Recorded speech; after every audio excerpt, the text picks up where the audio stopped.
5, 6, 8, 9. Here come the Warriors out onto the field, and Shelby likewise will do their traditional pile-up, and we're a couple of minutes away from the kickoff, Tom.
Good evening, everybody, and welcome to the KTC Broadcasting Redzone Radio Channel Live Scoreboard Show. My camera's crooked, or I could move. Let's see. See if that works better for everybody. Thanks for tuning in. Hey, there I am. Happy Friday, everybody. We've got scores, games. We've got 4 games to listen to tonight. We've got Maiden at Lincolntno, Patton at Chase, Shelby at East Gaston, and Burns at Cherryville tonight on the Redzone channel. We're also going to have highlights from 6 games. We're going to have highlights from those 4, plus Crest hosting Huss and East Burke hosting West Lincoln. So we'll have highlights from all of those games. We'll have highlights from 6 games, audio from 4 here on tonight's Redzone Radio channel. I want to thank everybody for tuning in. We're about to go out to the fields for kickoff. We're going to start off up at senior night, up at Chase, with Patton and the Chase Trojans. So we're going to go out with Paul Foster and Jonathan Bland. We're going to send it on out. Let's play some football, folks.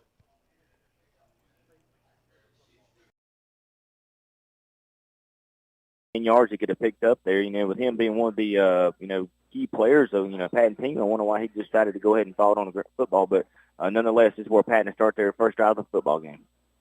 So it will be Randon Clark is expected, number 6 in at quarterback. You can see he's got some size. He is a very much so about 6'3", so he's got the height.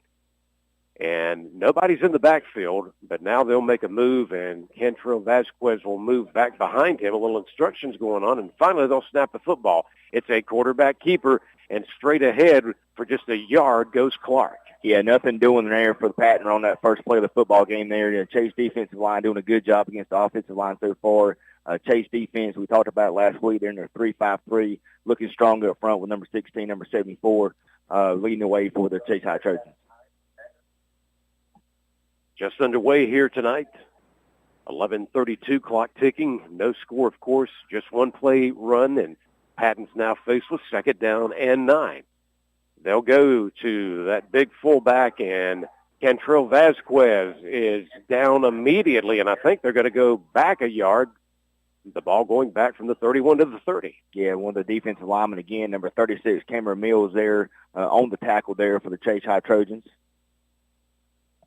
So just like that, Patton is in a 3rd and long. It'll be 3rd down and 10 coming up. See number 4 there for the defense, Anthony Smith, making sure they're set position there. Good job by him. Coach Cogdell of Chase so proud of his defense and that effort to come away with that win at Polk. Here's the snap. Quarterback rolling out of the pocket. Is he going to pass it or run with it? He'll let it fly across the middle. He hits his receiver, and he's going to be very close to the first down. That is Waylon Rutherford on the reception, and he looks to be maybe just shy of the 40-yard line. Yeah, you'll see a flag down on the field as well there. Looks like it's going to be a kid-sensitive penalty flag on the offense there. Legal man downfield.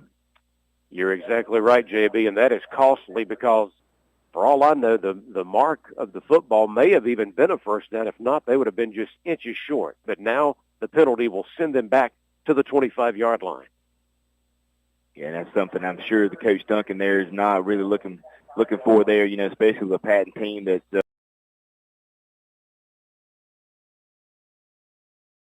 T.J. Griffin. Is that Hamrick? And Hamrick picks it up and takes it in for the touchdown. Wow. I mean, he never had a chance. No. I mean, there was 5 white shirts around and blocked it. Looked like he just took it off his foot and took it into the end zone. Yeah, it happened so quick. Hamrick had the ball in his hands before you knew what was going on and just kind of walked it into the end zone for 6. And with 11:01 to go in the first quarter, Shelby's already on the board with a defensive or a special teams touchdown. And Jack Berkowitz on for the PAT with Luke Williams to hold. Man, that's about as good a start for Shelby if you want, as bad a start for East Gaston. They're going to have to regroup and try to get something going on this drive. Settle heating and air, bringing you this extra point, Brent. McCracken snap. Williams gets it down, and Berkowitz's kick is good. And Shelby leads 7-0 on the Mr. Sparky scoreboard. Back after this for Jammy J's Pizza Factory kickoff.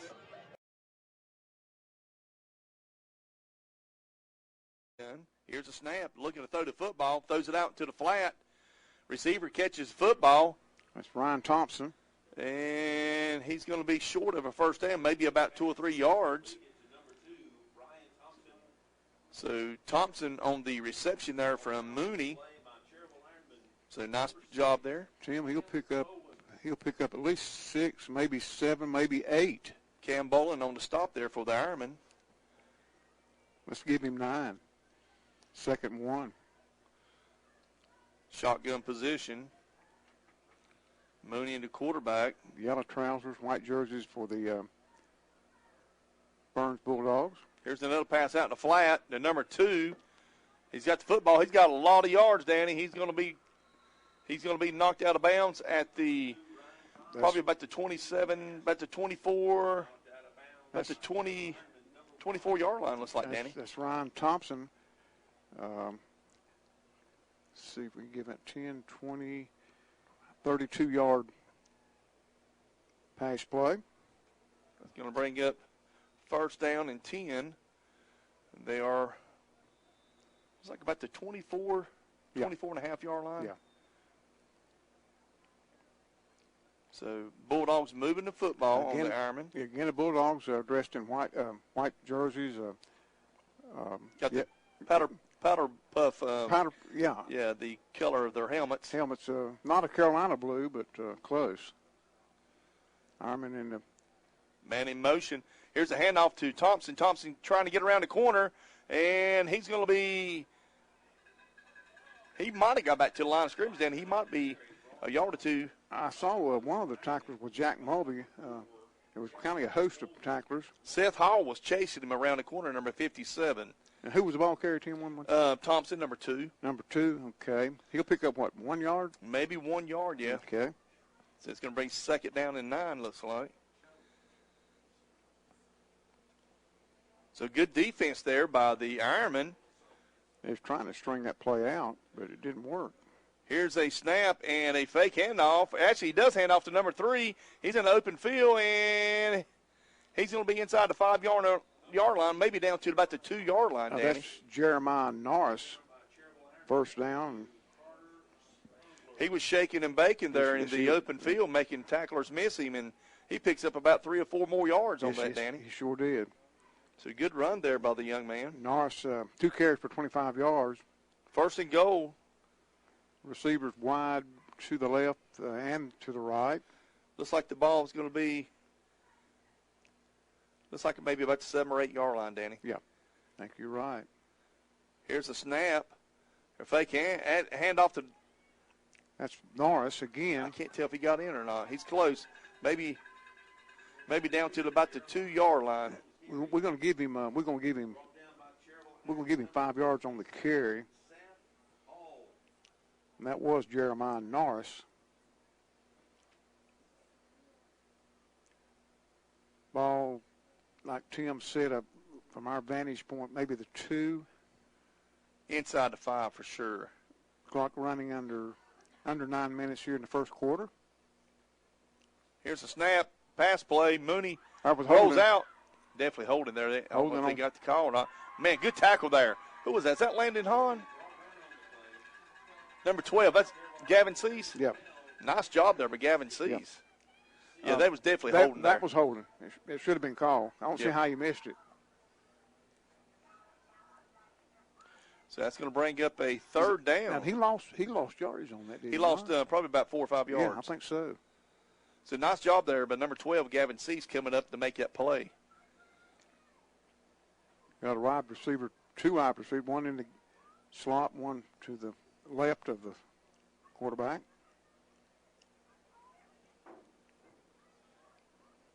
Mooney, the quarterback. Shotgun. Here's a man in motion. There's a handoff to number 3, straight up the middle, touchdown, untouched. That's Jeremiah Norris. So he took that ball and just went straight up the middle there. Sure did. That touchdown came in the first quarter with 7:57 left. So 6-0, waiting on the extra point. And it looks like they're going to go for 2 here, Danny. Okay. They still got the offense on the, and they will go for 2 here. And here's a snap. Throws the football over in the corner of the end zone, and nice. I can't tell that he No, incomplete. Good incomplete. job. So 6-0 here on the scoreboard. Burns Bulldogs on top of the Cherryville Ironman with 7:57 left in the first quarter. We'll be back. So if they don't get it here, still got some downs. One of the outside receivers coming for the ball here, and it was thrown into the hands of number 8, Isaiah Dodd there. Yep, Dodd again. We've called his name involved in that recovery on the dropped punt by McCombs a little while ago. He gets to the 30, just enough for the first down. The WOHS transmission first down there.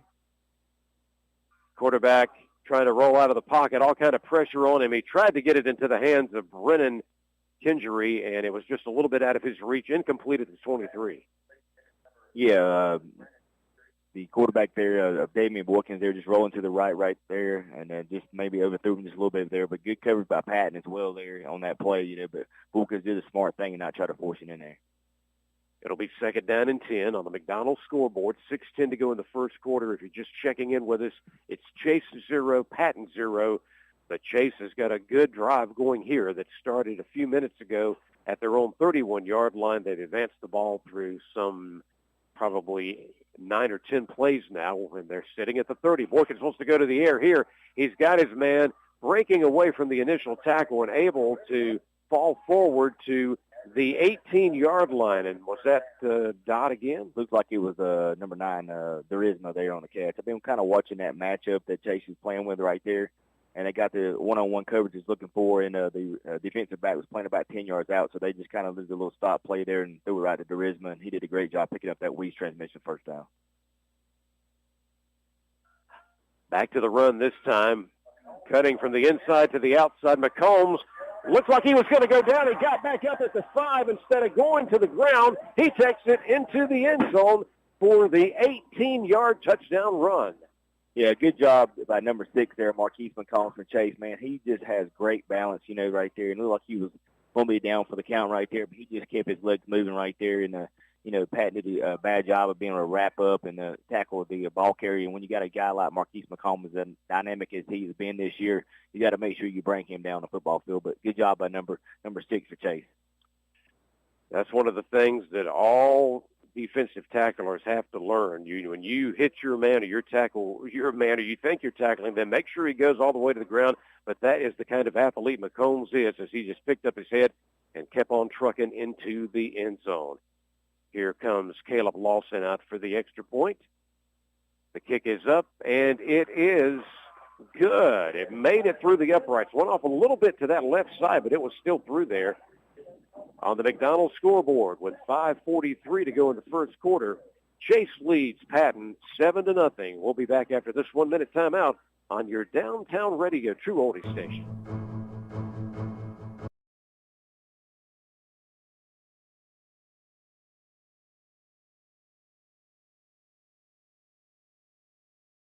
See the Skag Tiger Cat. 52-inch mower with a Vanguard 810cc 28 horsepower EFI engine, or the Skag Patriot, available in 52 and 61-inch cuts with a Vanguard 810cc 26 horsepower engine. Power up with the Skag from Elliott Supply Company, Highway 182 in Polkville. Online at ElliottSupplyINC.com. Welcome back. We did have another numbers, tax, and bookkeeping touchdown. Shelby 18-yard pass from Dalen Lee to Jakeith Hamilton, and the Golden Lions lead East Gaston 14-0 on our No Malarkey Mr. Sparky scoreboard. Jack Berkowitz has it teed up for a Jam & Jay's Pizza Factory kickoff. And I went to a game Wednesday. 21 before he's brought down. So 6 yards there on first. 2nd and 4 coming up. So Maiden's got it working in the passing game and the running game so far. Moving the ball well here in this first quarter. 2nd and 5 on the doorstep of the red zone here. Rhodes takes the shotgun snap. Looking to pass, pump fakes. Trying to get rid of it somewhere. He's brought down, sacked. Ball comes out. Fumble. Who's Looks on like top the Wolves of it? Got it. We'll see. I don't know. Wait for the signal. And it is Lincolntno Wolves football. Easton Dellinger in there on the sack, forces the fumble, and the Wolves jump on top of it. And that's exactly what the doctor ordered here for Lincolnton. That's what Lincoln's been trying to do. They've been trying to blitz, and in doing that, they've been kind of giving up some of these little short passes, these short screens. Right there, that one got home. There wasn't anything downfield for Rhodes to throw to, and he just had to take the hit and came from behind. Yeah, and it just knocked the ball right out. Dellinger got in there, made the play, and then I believe it was Tegan Strutt who was able to jump on it for Lincolnton. And so the Wolves take over at their own 29 here. It's kind of like hot potato there for a minute as far as who was going to jump on it. But no receivers in the formation here for Lincolnton. Here's this heavy formation, and they do hand it off to, I believe, is that Wingate, I think? I think it might be Heath on the carry there. It is Wingate, yeah. It's Wingate. No, it's Wingate, yeah, you're right. Yeah. Let's see. So 4 yards on the carry there from Wingate. 2nd and 6 coming up. First carry of the ball game there for Bernard Wingate, one of the seniors on this Lincolnton ball club. So if they go back to that heavy formation, they do. Yeah, they're still in it. Yeah. Strutt, we've seen the this big work fullback. for them in the past. They bring Strutt, the defensive lineman, in as the fullback in this formation. I believe it's Wingate and Heath on either side of him. 2nd and 6, they same exact play. Yep, and he gets maybe about 3. Yeah. Out across the 35, and that'll make it short. Yeah, 3rd and 3 here for Lincolnton. I just stay in that formation. I would too. It's working right now until the run it 2 more times. Yeah. If you don't get it on this 3rd down, you'll get it on 4th. They are bringing Smith back into the formation here. He brings the play in from the sideline. Yeah, we'll see if he plays out wide here, if he just kind of is another one of those guys that's going to play on the side of that heavy formation. That's what he's going to do. And it's the same formation. They just take out Strutt, put Wingate in the middle, and now Smith there, one of the outside backs. So 3rd and 3 here for the Wolves, and they go to Heath. And he does get the first down. So strong run all the way out to the 41. So Turner has their insurance first down, the first of the ball game for the Wolves offense. 5 yards on the carry for Heath. And a fresh set of downs for Lincolnton at their own 41-yard line. Yeah, like you said, if I'm Lincoln, I'm just staying in this until the Blue Devils can stop it. Yeah. Just call it every play. Absolutely. Why not? We've seen seen a lot of variation in the formations for Lincolnton. They can go heavy like this. They can go to the pistol like we saw on the first drive. They can spread it out a little bit. They'll keep you guessing. And they're giving Maiden a little bit of a different look here on this second drive. Very much, a lot closer, and it works. And he's still going. The pile pushes forward all the way out to the 46. I think that was Wingate on the carry there for Lincolnton, and he picks up 5 on first down. Kind of one of those plays you just call on the offensive line, keep pushing. We got an injured Wolf. Oh, yeah, player down here for Lincolnton. He was in the middle of that pile. Trying to get a number. I can't really tell the way he's Yeah, Laying. not sure who it is down there for Lincolnton, but we're going to step aside and we'll have an update for you when we come back. Lincolnton trails 7-0 here, 3:06 left in the first quarter. We'll be right back. Hey guys, this is Brandon. And learn more there at mepubs.com. So Chase offense back on the field. They'll start just across the 25-yard line. Here's a pass in the backfield. The defense read it well, and Dodd is covered up for a 2-yard loss. Yeah, look, a little swing pass right there. They tried to catch Patton off guard there. Patton was having none of it. Their defensive backs come up and was able to drop him right where he caught the football. It looks like they're going to lose about, as Paul mentioned, about 3 yards. It'll be 2nd and 13 now for Chase.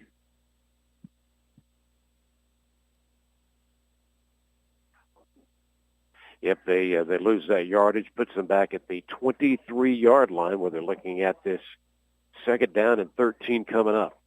Yeah, I wonder if they're going to take a shot with Redzone at some point in time again. Looks like they're having a matchup they want over there. Yep, looking to pass here. Boykins with a short pass and underthrowing the big guy again, Brennan Kingery, number 33 at the 25. Yeah, that's a new wrinkle that I haven't seen Chase try to do this year. You know, I know we've seen him about 3 times, and I haven't seen number 33 trying to get him involved in the passing game. Maybe something they're working on for the playoffs coming up.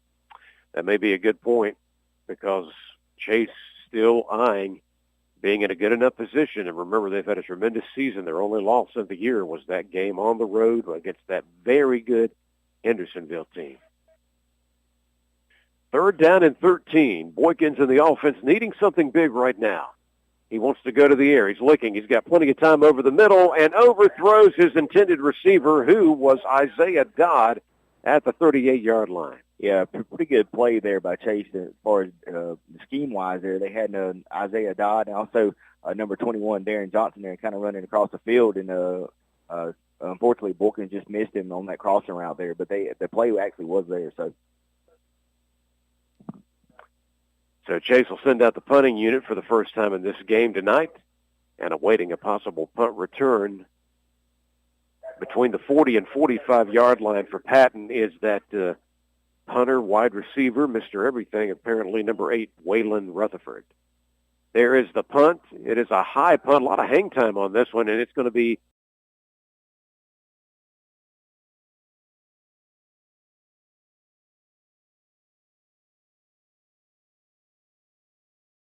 still in the first quarter here with 3:14.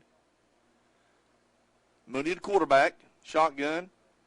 Here's a snap, looking to throw the football, looking down the field, and he rolls out to the right, still looking, got a receiver open. Got a penalty flag. Yep, might be holding. Could be holding right there in the back. Flag on the 40-yard line, not real sure, but the pass was intended for number 88. That for Ledford. And overthrows him. Looks like it might be against the Bulldogs. Gavin Ledford was the target. Holding Bulldogs. Yeah. Okay. So that will back them up. Bulldogs now with 3 penalties, 20 yards.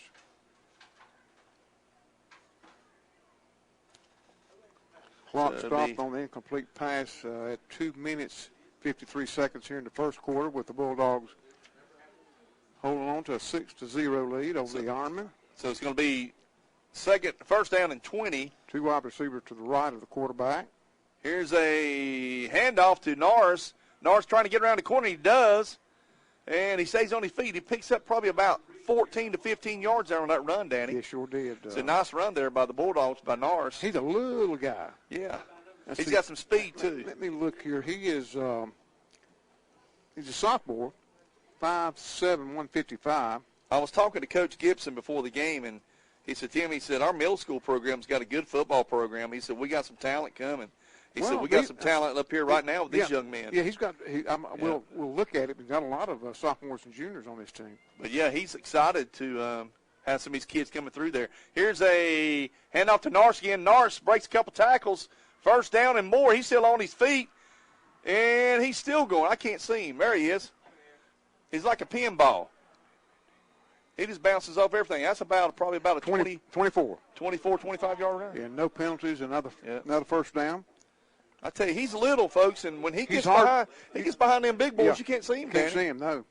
And I don't think Cherryville player sees him either. No. He just running all over the place. So we got a first down.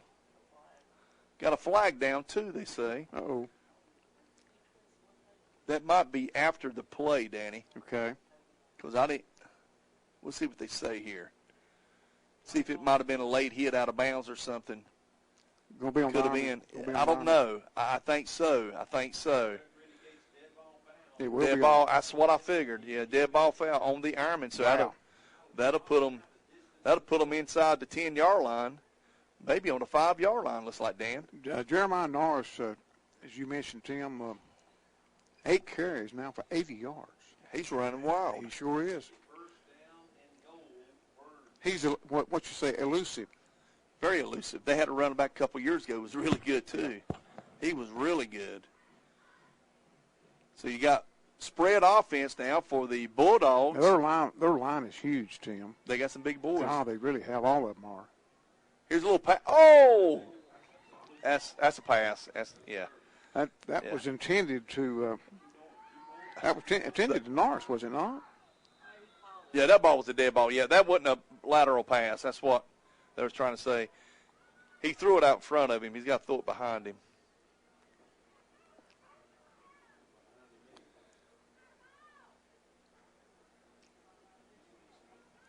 Yeah, he threw the ball to the left-hand side, but the receiver was behind the line of scrimmage, so it has to be back toward him. I couldn't really tell. It looked like it was throwing him in front of him. Yeah.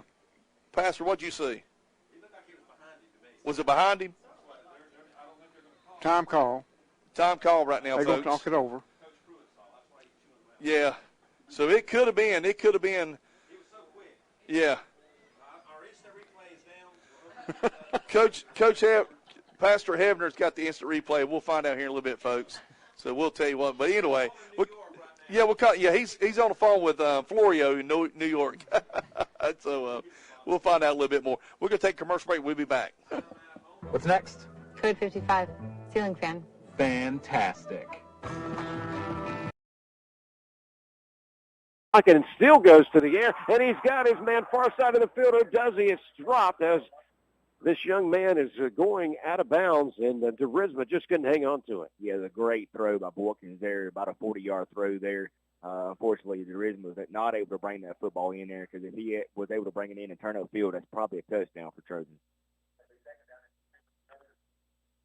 So it'll bring up 2nd down and 10. Chase still at their own 28-yard line. It was a long pass, as JB just indicated, inside the 40 on the opposite side of the field. And it was in the hands of DeRisma, but he, with the defensive pressure right there, just couldn't hang on before he went out of bounds.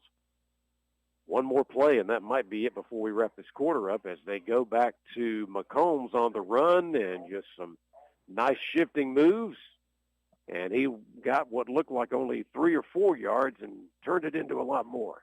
Yeah, it was a great look, like we mentioned there. Marquise McCombs, being a patient runner, he was able to get about 4 or 5 more yards over Chase. Sits him up in the 3rd and very short right here. That's going to wrap up our first quarter. And on the McDonald's scoreboard, with 4 locations in the region, including Bowling Springs and, of course, 2 of those right here in Rutherford County, Chase leads Patton 7-0. We'll be back with the second quarter after this 1-minute timeout on your true oldies station.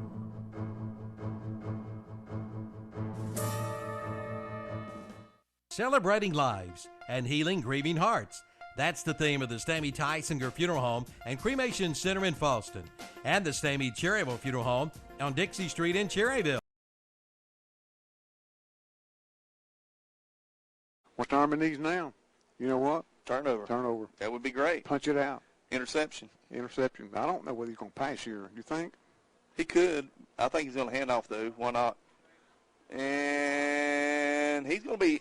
He's been drugged down there by Cam Boland. I tell you, Cam Boland, he's a player, so it's going to bring up a 3rd down. I think Norris picked up maybe 2 or 3 yards. I'd give him 3 yards. Okay. That's 3 tough yards he got. So that's going to bring up 3rd down. Stop them here. They may go for a field goal attempt, but I would think they'll go for 2 running plays here for sure, probably. Here's a snap to Mooney. Here's a Fake handoff. Mooney takes himself to a touchdown. Sure does. Touchdown, Burns Bulldogs. With 45 seconds left in the first quarter, makes the score 12-0. Waiting on the extra point. We'll try to get you some scores around the area too, folks. So hang tight with us. And looks like they're going to go for 2 here, Danny. Okay, and they tried it the time before. Well, let's see. How many receivers have they got on the right? It's number 72. Number 72 is a receiver. He's eligible. Here's a man in motion and a handoff to Thompson. Thompson gets around the corner and a touchdown. Wow. So that makes it 14-0.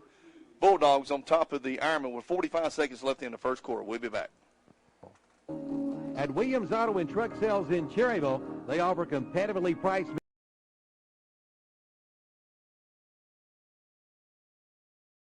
The name is an icon in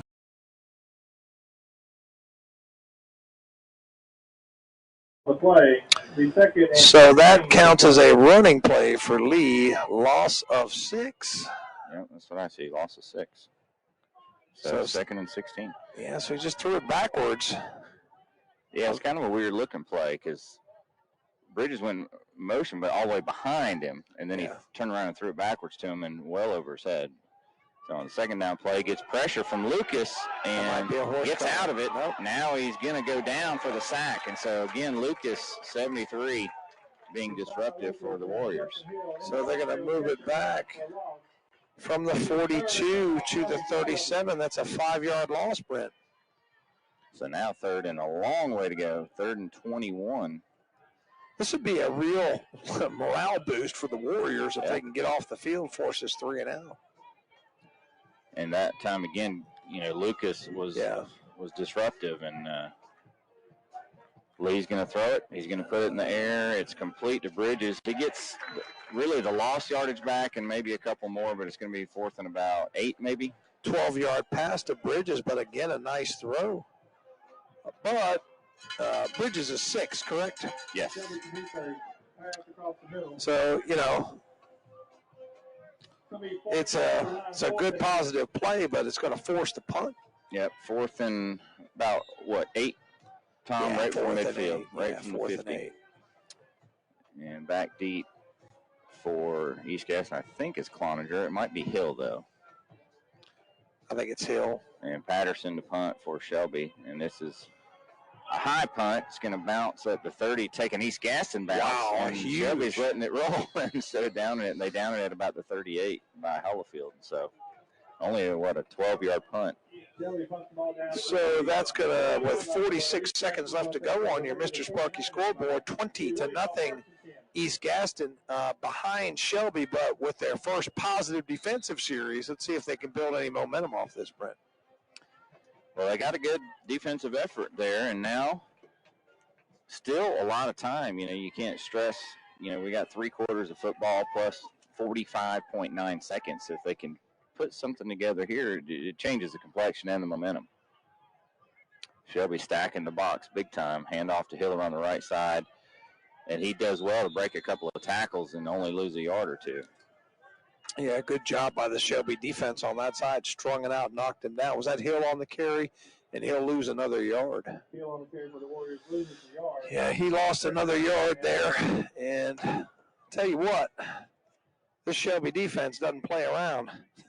They're tough against the run. And I said before the game that if East Gaston wanted any chance in this game, they were going to have to run the ball effectively and just have not been able to do it. A couple of times they popped one for a few yards, but not consistently enough to churn out those first downs and keep the ball away. And I think East Gaston is content to let this thing go all the way down, Brett. Yep, so at the end of the first quarter, Shelby leads East Gaston 20-0 on Arno Malarkey. Mr. Sparky scoreboard back after this 1-minute break. If you're in the market for new flooring, go to this area's most recommended flooring store. That's Flooring America on Slater Street in Kings Mountain. Flooring America in Kings Mountain is where friends send friends for their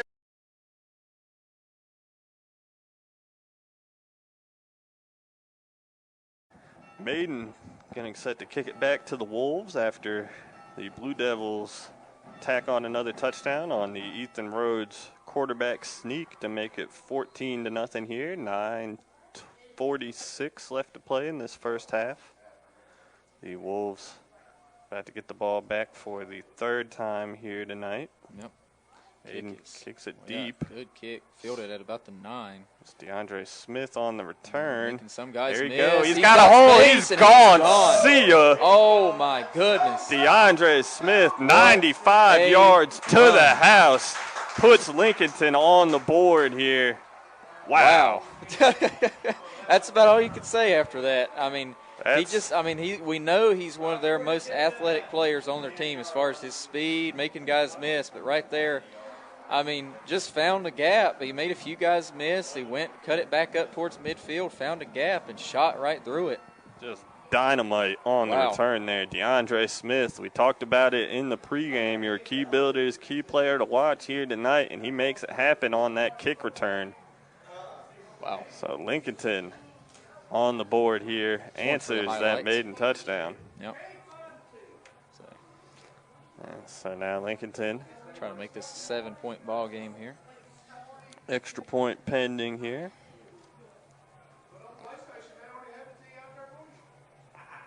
Peyton Ringel, again, the guy, he was injured earlier.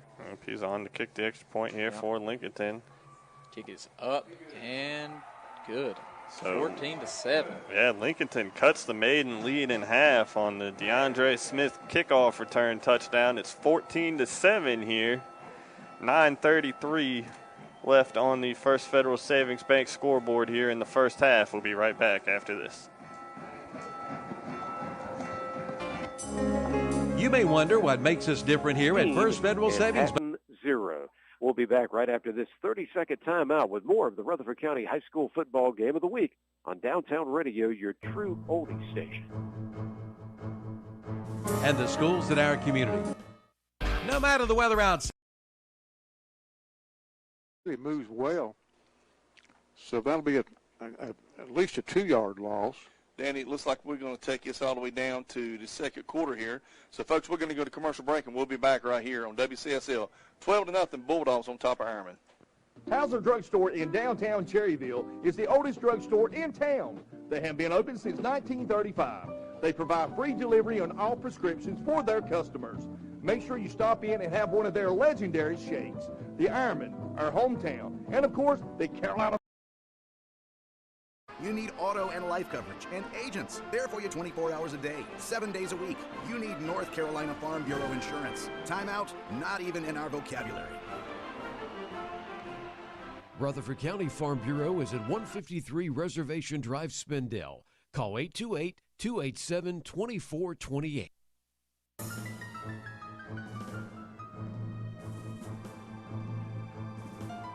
The kick of the pigskin by Chase, presented by, of course, Jackson Heating and Air Conditioning. And that was a pretty good return. Got to give credit that time to Tyler Johnson, number 26 of Patton. He was around the 10-yard line. He makes his way across field, and before Chase catches up with him and brings him down hard, he does get all the way out to the 36-yard line. Yeah, it was a good run back by Patton right there, and it's the best starting field position of the day for them. Let's see what they're able to do offensively here. Back to work they go, led by Clark. The quarterback pass is caught, and then down immediately at the 41-yard line is Quentin Rice.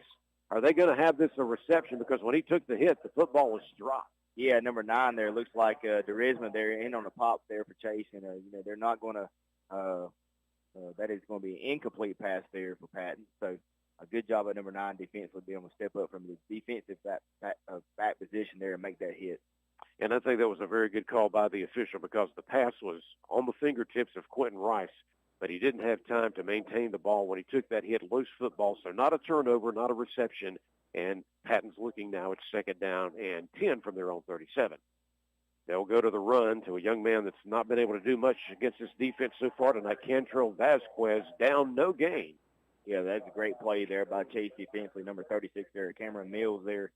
From the defensive end position, able to grab the ball carrier and bring him to the football ground. And, another good play by the Chase defensive line. That 3-5-3 really worked for them, and they're able to step up with the linebackers to fill those gaps there. But, up front, number 36 and number 74 and number 16, as I mentioned, they're just controlling the football game right now for Chase. Yeah, Patton's been in this position a lot in our first half already. A 3rd down and long. They've got another 3rd and 10. They do have a couple of first downs that came on a series a little while ago. Clark rolling out of the pocket. He's going to throw it downfield, and it is underthrown and incomplete at the Chase 47-yard line. The intended receiver was Quentin Rice. Yeah, it's just harder for the Patton quarterback right now. He doesn't have a lot of time, to throw the football. He's actually rolling out of the pocket right there and throwing away from his body. That was going to be a very tough pass. That's a tough pass for college quarterbacks there. For now, a high school guy to be able to make that pass and complete it a lot of the time, that's just not going to happen here. So, Chase, once again, doing a good job getting in there and causing pressure on the quarterback to force that throw. Waylon Rutherford will move into the punting position now, and he'll get it off at the 26-yard line. This one's going to go away from McCombs, far side of the field, bounces out of bounds at the 27-yard line. Yeah, that was a good kick there by Patton. Jack's hitting there, punting right there. Good job by the kicker there for Patton to be able to drop that in there out of bounds there, and that's where Chase will take over to start the next drive of the game. You got a good memory from stepping into the play-by-play position. You've not missed these the sponsors, the first downs, man. I learned and some things last week, man. Yeah, I learned some things. I may be giving him too much credit, but I kind of felt like maybe what Hubert Davis feels, maybe what John Shire's feeling right now. The legend moved on last week, and I was having to step in and do the best I could. So, but I'm glad you're back tonight, Paul. Well, thank you. And I don't know about that company you're putting yourself in. As Chase goes back to work, McCombs goes back to work, a short gain, and on the end of that play, after he might have got 1 or 2 yards, we've got another kid census penalty flag. It's going to be a hold offensively on Chase there. Usually when those flags come pretty quick there, you kind of tell what they're going to be, and they're going to get Chase on a hold. The place to discover, create, and so much more. Take your kids to Uptown Rutherford for Kid Census.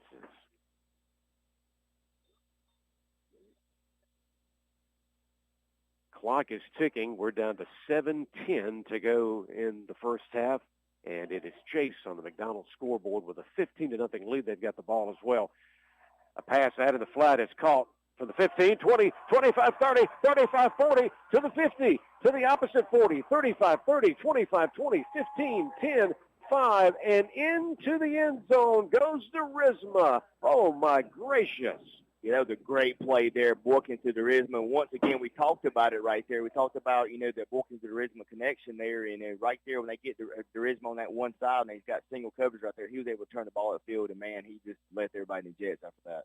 I'm going to say that was 77 yards in all. The pass out in the flat, wide open was Derisma. He shook off the defenders here on the near side of the field, right along the Chase sideline, and his speed just took over as he took it all the way to the end zone. It is now 21-0. Chase is on top, as again they're going to line up and go for 2. And again, they're going to run a Wildcat-looking offense and in for the touchdown, or I should say the 2-point conversion. This time they're going to, just double-checking that again, going back to a different player this time. I was going to see if it was McCombs, but apparently they went to Derisma on the snap. So the same guy that just made the big reception of 77 yards on the pass play takes in the 2-point conversion as well. 6:51 to go until halftime. Now on the McDonald's scoreboard, Chase up 23-0 on Patton. We'll step away for this 1-minute timeout here.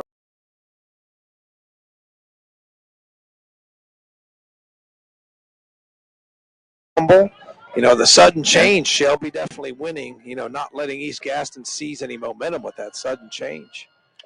3rd and 19, Sherrill to throw. Lost it up, single coverage. Cloninger goes up for it, and it's incomplete, and that was just a jump ball and a good play call. Great play call, actually. Anytime you've got single coverage on your best receiver, you might as well try it. And you saw that Shelby is bringing a lot of guys around the line of scrimmage, 7, 8, 9 guys around the line. You're going to get single coverage out there with Cloninger. Why not try it? It's really good blocking there because Shelby was bringing a lot of guys, but it was blocked well enough for him to get that pass off. But what else that shows is the Shelby defensive staff has faith in those, DBs. We'll put you on an island. 4th and 19. They come for it. He gets it off. Mace takes it at the 48 of Shelby. He's already at the 40 of East Gaston, 35. And inside the 35, big return. Man, all the way down to the 30. Yeah, all the way down to maybe the 33. I think they only gained about 12 yards on that punt net. Yeah, and it was such a low punt, and Mace kind of came up and fielded it on the run, and now they're going to mark it at the 34, but still excellent field position for Shelby, and they've had it all first half except for one drive. I'll tell you what, they have had wonderful field position. So a couple of scores from Kevin Crest, 28, Huss nothing, Bunker Hill 13-0 over Newton Conover, Chase 23-0 over Patton. I'll give you some more after this play. Lee in the shotgun. In motion goes Bridges, and he seems to be in motion every other play. Lee to throw. Flushed out of the pocket. Now he jumps up. He's going deep. He's got Luke Williams back of the end zone. Diving play. He caught it. That's a touchdown. 34-yard touchdown. Is full extension there, Brent, as he hauled it in right at the back of the end zone. Man, I sure hope that True Harrington got that one on the Trying video. to look for True. True's back here, so I'm not sure how good a shot that was, but that was an outstanding grab. Yeah, that was just a dive in the back of the end zone by Williams for the touchdown with 8:54 to go. And that was a one-play drive. Yeah, 10 seconds, 8:44, 10-second drive. And that's 34-yard touchdown. Let me make sure I record that. Settle Heating and Air, extra point on the way. Berkowitz had the last one blocked. This is a much better snap. Kicks up, and it's good. Shelby 27, East Gaston nothing on our No Malarkey Mr. Sparky scoreboard. Back after this. Bard in Shelby.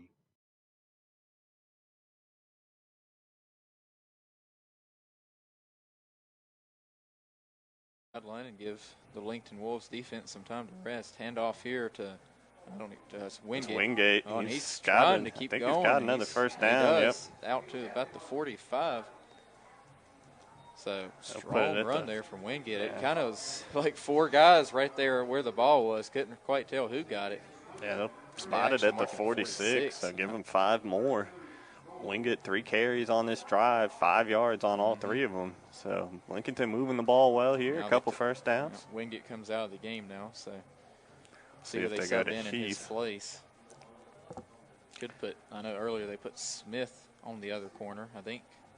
Is that him out there again? I think on the top. I can't really tell from here.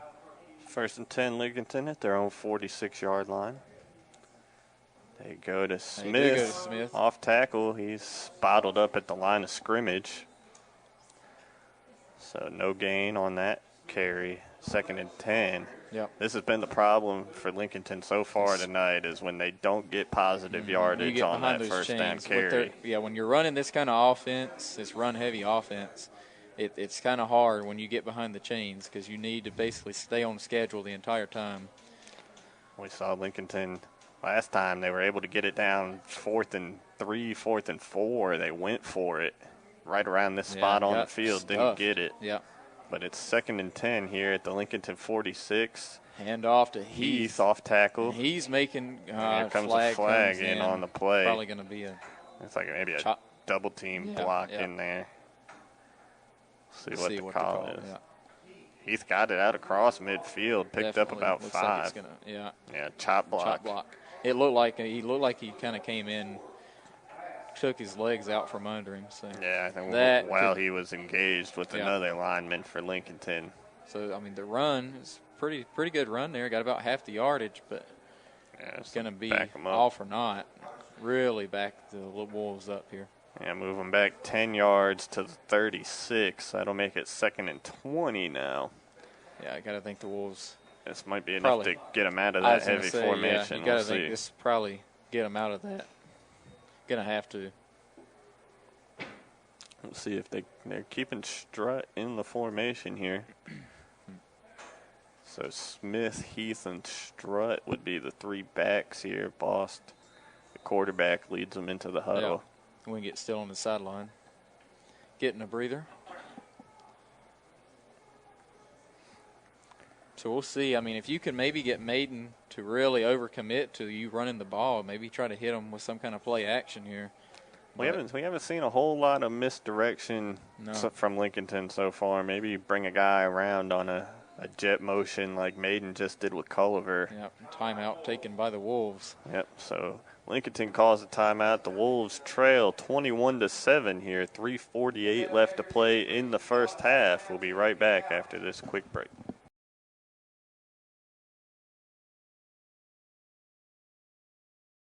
Danny? 25, 27, 28-yard pickup. Danny, he's been the big play tonight for absolutely for Burns. I just give him the ball every time. Every time. Because they have not had an answer for him. He has 135 yards, Tim, on the ground. And still 6 minutes and 35 seconds left Yep. in the second quarter.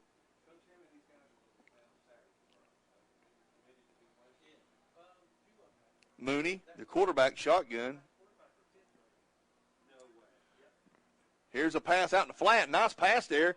That's going to be Thompson. Thompson breaks tackles, and he's going to go out of bounds about the 7-yard line, Danny. 23-yard pass play. He's out at the 7-yard line.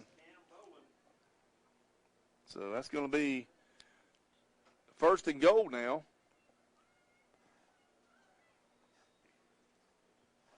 $12-0. Bulldogs on top. It's another first down for the Bulldogs. They have 12 first downs here in the first half. But they ain't got the points to prove it yet. They got 12. He's going to go out of bounds. There's a touchdown right here by Norris. Yep. So that's going to bring the score 18-0. Extra point in waiting. And we got 6 minutes and 13 seconds left in the second quarter, folks. Make sure you stay tuned to the Stadium halftime show, brought to you by Home Folks Cafe out of Cherryville. Danny will have all your stats there for you. Also, we have some more scores, I'm sure, for you, too. So they're going to go for two here. Here's a snap. Looking to throw the football, throws it, and it's going to be incomplete. And, man.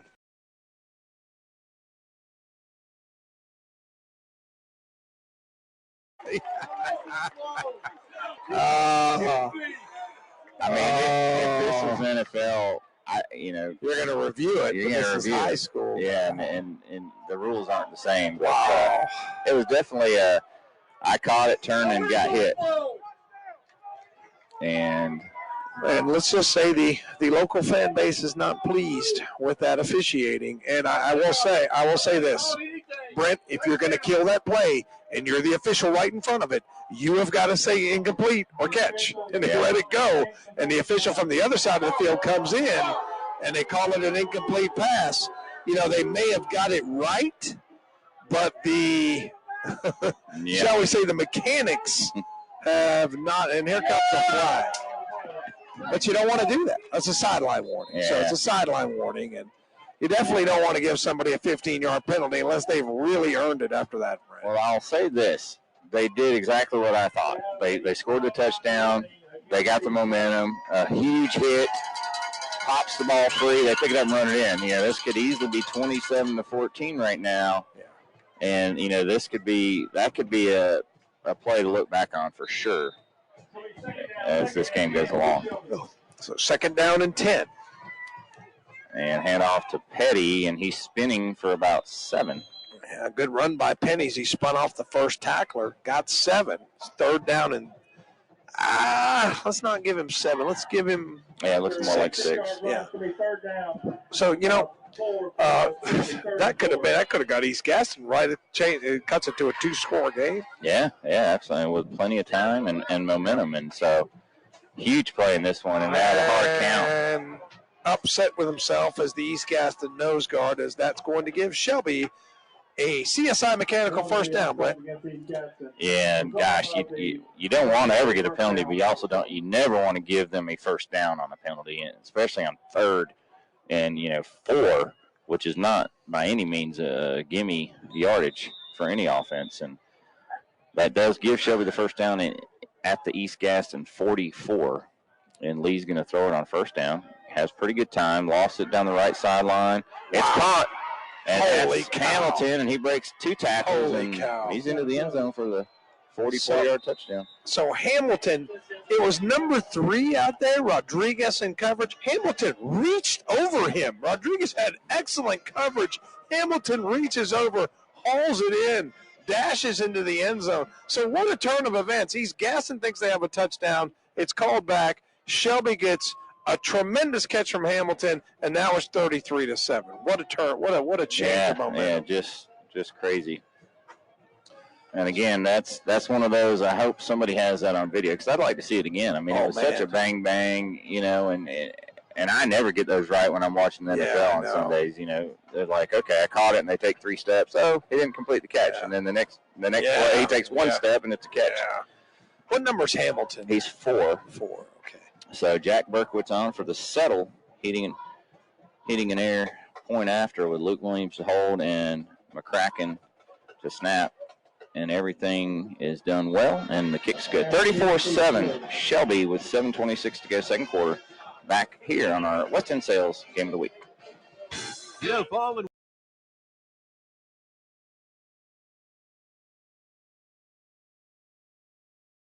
WHS, WLON, you can listen to that. Here's a snap. Here's a fake handoff, and another fake handoff. Throwing the football. Got a receiver open, but almost picked off. There's a flag. The intended receiver, I believe, was... Well, that could be an argument because number 15 touched the football before he hit the receiver. So Who was our receiver? The receiver was Tanner Siss, number 14. Okay. Yeah. So they're gonna call pass interference on the Bulldogs. Wow.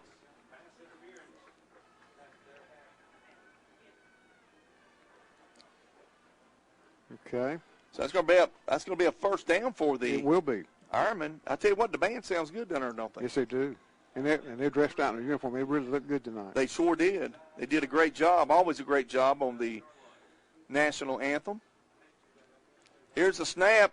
There's a fake handoff. Miller looking to throw the football again. Throws it across the middle and almost picked off. And that could have been a penalty, and they are a penalty. Looked like there was a holding there on number 17, and that's going to be Tobias Miller. Miller might have could have caught that football, but it looked like somebody was holding him. I believe that was Gavin Cease, intended receiver, Tim. Coach Pruitt's out there on the football field. He's going to call. Looks like he's going to call timeout. Well, they're marching the penalty off against the Burns Bulldogs. That's I think he 10-yarder. called timeout. He's still on the field. Bulldogs, the Burns have got the lead, 18-0, but they also lead in the penalties, 7 penalties, 65 yards. He called timeout. I thought he was going to call timeout. So we're going to take a commercial break. We'll be right back, folks. No matter the weather outside, Bill Shuford Heating and Air in Shelby keeps you comfortable inside. They carry American Standard and Goodman Heating and Air Conditioning Systems. And right now, for qualified buyers, you can get a new unit for as low as $8.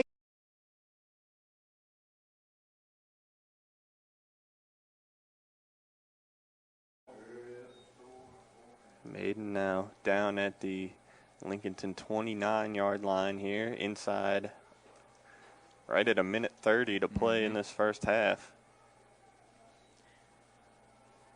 Well, if you're Maiden, you don't want to give the Wolves too much time here. No. So obviously, ideal would be just have a last play that took the last little bit of the clock off, but got a timeout taken here from the Wolves. Lincolnton. So Maiden driving at the Lincolnton 29 here, 1:30 left in the first half. Timeout Lincolnton. Will be right back. The Grooming Lady in Lincolnton is having specials on all pets under 50 pounds. Bath only. That's right. Half off on bath packages that includes ear, nails, bath, and a Santa trim. They have a whole new selection of pet products, and that's not all. Some products are on sale for 15 to 25% off. Field on that handoff, so they're trying some different things, but none of it's working out because this is a pretty doggone good defense that is just getting better. And, JB, we can't talk about how significant that's going to be. You've got your offensive weapons. The defense keeps getting this good, and it gives your playoff life a much better chance. Yeah, because they're going to need that. There's going to be a time in the playoffs, no matter what round they get to, that they're going to see a team that's going to be able to score some points. And if they can step up defensively, especially up front and stop the run, it's going to make a team one-dimensional. It's going to be very, very important for Chase. The snap of the ball to Clark on this 3rd and 13, and he's taking off running, and the defense is going to get him from behind, and he only gets back to the 10-yard line, and the big man goes down right there. Yeah, number 24, Quincy Mosley there on the tackle there for Chase. I ain't called his name much this year, but, man, he was able to run the quarterback down and make a big stop right there. It brings up, like Paul mentioned, 4th down now for Patton. It's not that Chase needs the points because they're already up 31-0 with 3 minutes still to go in the first half. But now, JB, Patton's got no choice but to have to punt that ball away inside their own end zone pretty much. Yeah, absolutely. And for Patton, they're just wanting some things to go right here in this football game. I know they've had a tough year so far. You mentioned it's kind of rebuilding year for Patton there, and playing a very, very talented Chase team, and they just need to get some things on the scoreboard so they can build for next year. But as you mentioned there, Chase, once again, they don't need the points there, but I imagine they'll have a pretty steady dose of McCombs here in this drive for the Trojans. We want to give you some scores thanks to Kevin Hastings of KTC Broadcasting, the group behind WAGY and a number of other stations. Shelby and East Gaston, a lot of people were thinking, this is a better East Gaston team. How will it go? Well, so far, Shelby leads 20-0. We can also tell you that Burns leads Cherryville, no surprise, but just 12-0 so far in that game. Forest View and South Point are tied at 7. That's a battle over in Gaston County tonight. Maiden leading Lincolntno 14-7. And we'll have more scores, and we'll update those scores during our Rutherford County Farm Bureau, I should say, Rutherford County halftime show. Yeah, you mentioned one team in there, and that's a team that Chase may potentially see down the road. You can talk about Shelby there. Shelby's just getting better and better. They've lost that one game. I think the Rock Hill was out of point, but other than that, they've had a really good football year. Good punt out of the end zone under the circumstances. Bounce back to the 45. McCombs up to the 35. Bounces off one of his own men. 30, 25, 20. To the 15, to the 10, to the 5, and he almost got knocked out of bounds at the 3, but he says, no, sir. And it is a punt of the pigskin touchdown. The punt of the pigskin by Jackson Heating and Air. The touchdown, of course, by the one and only McCombs. And he just went, I know, some 43 yards. Yeah, great play by McCombs there, right there. Just kind of followed his blockers again, even on the punt returns. He was able to follow his blockers. There's some holes open up, and he was able to run through the zone there and right into the end zone there for Chase. And I'm going to say this: you've got to be an athlete to get through the defenders the way he did. Not everybody's going to be able to do that, but he can, and it was impressive to watch here just a moment ago. Now they'll send back out the kicker, which I didn't know if we'd see again tonight. But the PAT is good as this time a nice job by Hickman. Yeah, Chase trying to do some different things, trying to, do some things, 2-point conversions, trying to PAT kicks as well, just some things, they're going to work on later in the season, see, if they need a point here and there, what they can do to get those points on the scoreboard. Let's give you the latest update on the McDonald's scoreboard with locations across our region. The Rutherford Management Group has your 2 locations in Rutherford County, one in Forest City, one in Spindale. They also have one there in beautiful Columbus, located in Polk County, and right across from Gardner-Webb University in nearby Boiling Springs.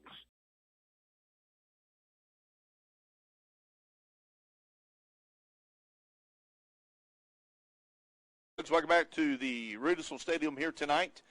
Cherryville High School hosting the Burns Bulldogs. 18-0 Bulldogs on top. 2:45 left in the second quarter. Make sure you stay tuned to the Stadium Halftime Show. That'll be brought to you by Home Folks Cafe. Danny will have all your stats for you. We'll have scores, updates, and so forth for you right here on WCSL. Ironman with the football trying to get it in. Here's a fake handoff. Miller throws the ball out to the flat to Caden Beaver. Caden Beaver is hit hard by a host of Bulldogs. And he might have got a yard, maybe 2 yards at the most. That's going to bring up a 4th down, looks like. Yeah, it'll be a time call by the Bulldogs. Time by the Bulldogs. You know why they're doing that, Danny? They know they're going to get the ball back. Oh, yeah. They want to score.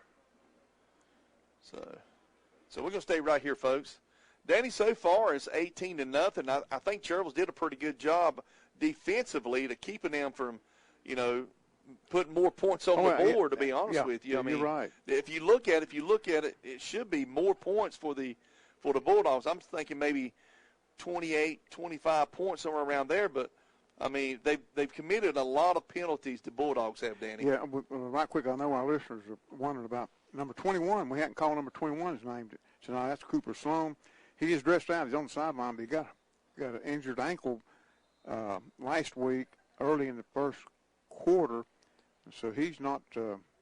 He has not been in the game. Don't look for him in the game tonight. Well, this game, every game's important, but this game is not a conference game. Next week is the big game, and Cooper being probably, you could arguably say he's the best player on the team.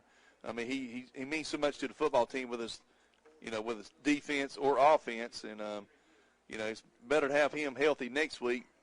Tim, back to attempt the field goal is Henry Gill. Kick is up and good, ain't it? Did not go through? I guess not. Wow. It looked like it went through. It sure did. Mm-hmm. Tell you, he can kick a football. He's got a good leg. He sure has. Yeah, Gill can kick it. I noticed that up there at Highland Tech when he's kicking it on top of the football school there.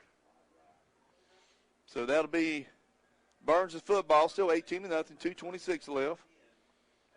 But, yeah, going back to Cooper Sloan, I mean, Cooper Sloan's such a valuable part of this offense. I mean, outstanding football player.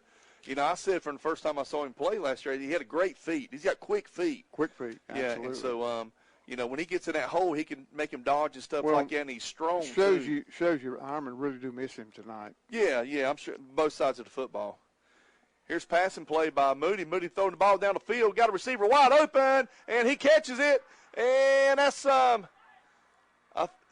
number 12, and he's going to score a touchdown just like that. That's L.J. Allen. Wow. And that comes from the Mooney throws it. That is 80, let's see, Tim, about 82-yard touchdown. Pretty close. Mm-hmm. Pretty close to it. Long ways. Good pass there by Mooney. He hits him in stride, too. Just like that. 16 seconds, they score a touchdown, Danny. Sure did. So it scores 24. And it looks like they will go for 2 here, folks. 2 minutes and 10 seconds left.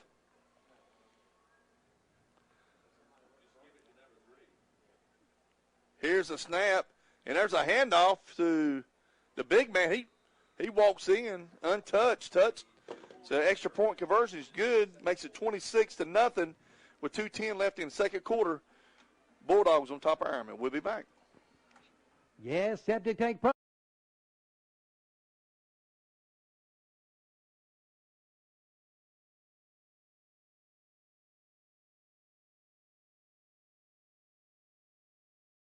Call 704-750-9405. Like them on Facebook.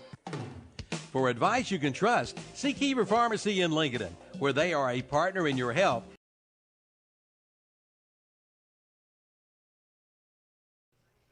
All right, good evening, everybody, and welcome to the Redzone channel. In studio tonight, I'm Kevin Hastings, KTCBroadcasting.com. We got some scores coming across the area. 26 on our games. We have a combined, 50, 64, 85-7, 126-14 on our games right now, Dennis, at KTCBroadcasting.com. We're on the edge of our seats now. Really blowouts across the board. Couple of competitive games, not on our radio. We do have Twitter coverage at West Lincoln, but we're having trouble getting the videos posted. But we are posting the updates. We'll get the videos after the game, if we can. That game right now, East Berkeley leads West Lincoln 14-10. Maiden 21-7 over Lincoln. Chase 38-0 over Patton. Hendersonville 28-6 over Brevard. Smoky Mountain 21-7 over Tuscola. AC Reynolds 28-0 over Roberson. Irwin 18-8 over McDowell. Asheville 42-0 over North Buncombe. Statesville 28-6 over St. Stephen's. Hickory 64-0 over Ford right now. Kings Mountain 21-0 over Ashbrook. Crest 28-0 over Huss. South Point and Forest View, they're battling out though, 7-7. We'll keep you updated on that. Watauga 21-0 at Freedom. Alexander Central 12-0 at Highbright. Then the rest of the scores we'll get to you in just a bit. We're going to head right back out to Lincoln for Maiden at Lincoln. It's halftime. Maiden leads the Wolves 21-7. All right, so we checked in there for a second, 21-7. I'm going to stay right here and do some highlights then, since we got blowouts everywhere. And, well, what else are we going to do? We'll pull up some highlights. You can always show them that. Yeah. The scores are so big. So let's get back to let's scroll to the first of the show or start of the night here tonight. It's been a big night here. A lot of scores. KTC broadcasting coming across. And I'm going to pull those up here in just a second.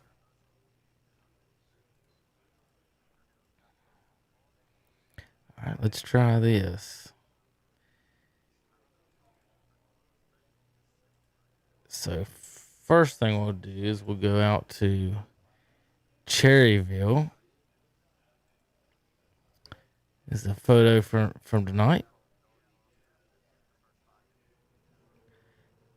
We'll scroll up. This is the Bulldogs band. Let's see if I can get this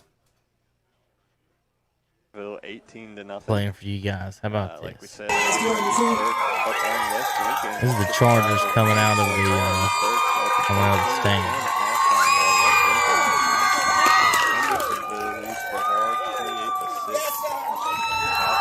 It is senior night. I'm going to scroll back there real quick. I think we saw boom, right there, 64, baby. 21-0. RJ Root, 64 in slow motion. Senior night. That's all we got for you right now. Senior night. RJ Root East Lincoln or North Lincoln. coming out of the stands. Son of one of our announcers, Rob Root, in the all yellow tonight here on senior night for Crest. All right, let's how about Javarius Green with a touchdown for the Chargers. We'll watch the whole play here. Lincoln County rivalries next Friday night. Coming right in to our house. Should be a lot on the line in both. Show that a couple of times. That's fun. I like doing the highlights. Some of the most fun that we have, because this is what we do it for. Kids love their highlights. Nice little runner. I'm actually getting something set up here for us. Getting a nice little pretty KTC logo up. There we go. All right, now let's see. As I go over to find us another score. I mean, it's got to give new Let's energy turn. to this Lincoln team. You're shut staring at Matt and them a up. Y'all can't hear him, but I 28-7 can deficit in the going background. into halftime, which would And just be let's shut him up there. All right. So I know y'all couldn't hear it, but I could, and it was bothering me. All right, touchdown Burns. This is Ben Mooney to LJ Allen for 80-yard touchdown. I wonder if I can set this up any better to make it look good online for you folks that are watching. All right, let's see. That is image 5. Okay. All right, so scores right now. Burns leads 26 to nothing right now in Cherryville, and we've got some highlights of that I want to show you here in just a second, as soon as I can get all my shots put together here. All right, let's try this. This is Ben Mooney to LJ Allen down the middle of the field. This just made it 26-0 just a moment ago. So that's not near the start of the night. I don't know why that's halftime. Okay. How did I get all the way back near the start of the night again? I don't know how I got lost there. Let's try this. Let's get all the way back to the front for the night. I don't know how I ended up all the way back there, but we're going to go through in chronological order, not alphabetical, chronological for you fans out there. Let's see. Fourth down stop 50 minutes ago. Some more. Well, I got lost all the way back here. What you looking for, JP? I don't have any score on East Lincoln right now. I don't have nothing. I haven't found anything yet. Some folks were asking online about East Lincoln, and the only thing I can say is I don't have anything yet. So, alrighty, let's do some scores here. That was earlier. All right, here we go. Andre retweeted. That's good. Got me mixed up. All right, here we go. This is Shelby. This made it 7-0 against East Gaston there in the corner. Dalen Lee. No, this was the Malik Hamrick punt interception. If you can, he's right in here. Right here, he blocks it and picks it off, and boom, walks into the end zone. Let's see if I can move that video for you guys a little bit. You can get Malik into the end zone here. Let's try this now. All right, so Malik Hamrick, the North Carolina Tar Heel recruit, blocks the punt, picks it off in midair there, and walks it into the end zone. I'll show you one more time. Watch this area. Here's the punter. You see my hand. You see my mouse. Oh, there he goes. Touchdown. Block punt score for Malik Tar Heel recruit Malik Hamrick on the play. So good play by Malik. All right, let's go up to the next play. This is Hamilton of Shelby with a touchdown against East Gaston, score 14-0 with 7:27 left in the game. How about our intern doing a fantastic job out there? Good job, Drew. Nice video. Beautiful play. Touchdown for Shelby Hamilton. This is a 14. Oh, you folks didn't get to see it at home, did you? Let's scroll back up. I was watching a beautiful play on the preview panel of my video. Here's the touchdown pass to Hamilton. How about that? I was talking about how pretty it was. You guys can see it now, can't you? All right. Here's a Maury Adams with a touchdown run from looks like about 2 or 3 yards out. And he scores. Also, we can get some sounds on that. Touchdown for Maury Adams. This is a nice pitch and catch from Green to McCall. There's a crest highlight here from Rob Roop. Forest View went up 7-0. Let's skip some of the KTCs. Those are our retweets. All right, this is Isaiah Bridges of Shelby. A touchdown against East Gaston made it 20-0.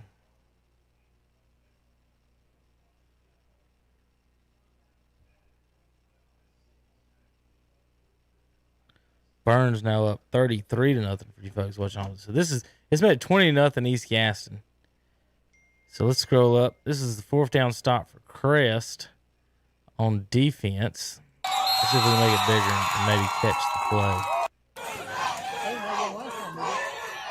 Quarterback tries to keep it. Chargers in the backfield swarming, and in that effort on the 12-yard line. It's a big stop for Crest. There's Isaiah's. There's our retweets. This was another view from that Crest stop. This is Shannon Allen's view from the sideline. Thank you, Shannon, on the play. Crest with a big stop. All right. Next up on the highlights, Maury Adams with a huge run here. Let's see how huge it was. Gets out to the 25-yard line. This is Maiden going up 7-0 at Lincolntno. Oops, you guys lost it on the video. It's up on the top end of that video. I'll have to reset that. Let's just zoom out and try that. Here we go. Looks like ball's on the 35-yard line. Check. Make sure you guys can hear me. Yeah, ball's at the 35. Yeah, way up there in the corner. Man was jamming.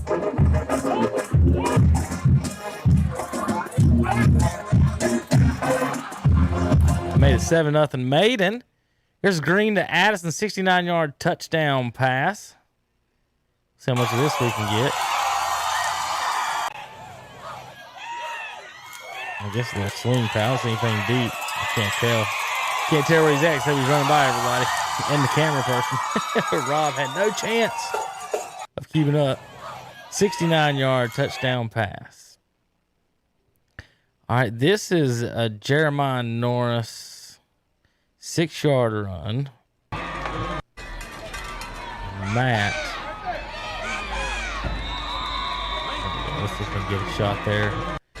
Matt went vertical on his phone to get that shot right there to make it. That made it 6-0 Burns. That was the first score. Here's Maiden going up 14-0.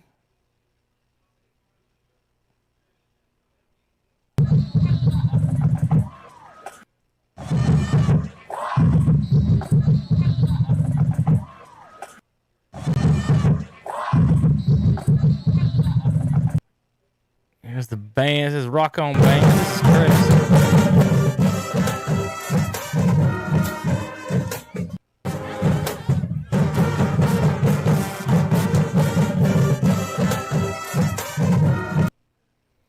Ben Mooney of Burns with a 3-yard touchdown run.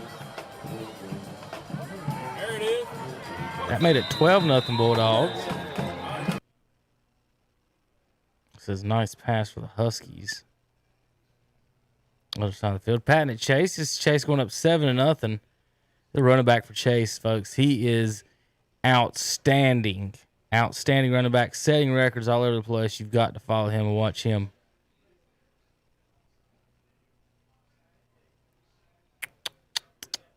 This is Lincoln kick return. See if I can get this zoomed in right. Here we go. This is Lincoln tying it up. Or no, cutting it 14-7, about the 92 yards. And about the 30, he's gone. Boom.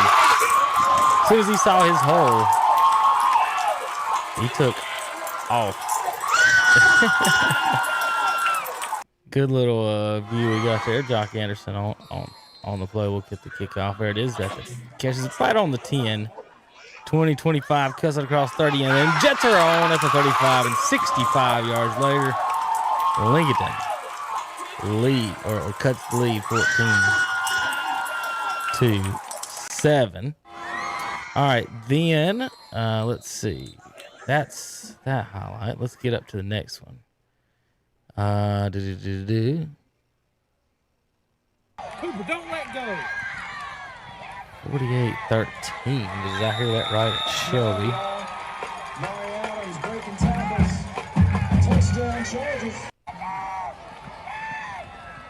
This is Chris going up 28-0. Mari Adams. Big run. This is another angle of the play.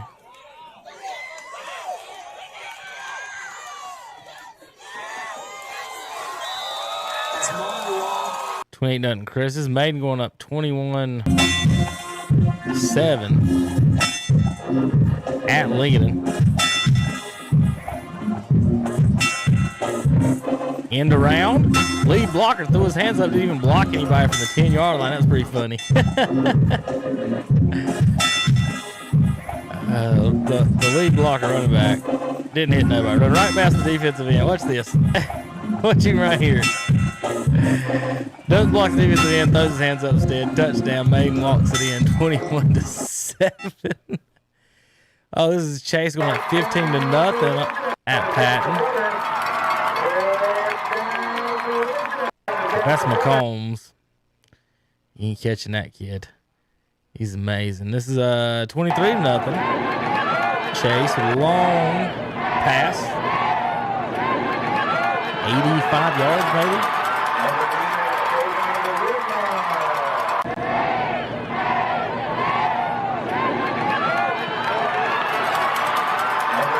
Big long pass.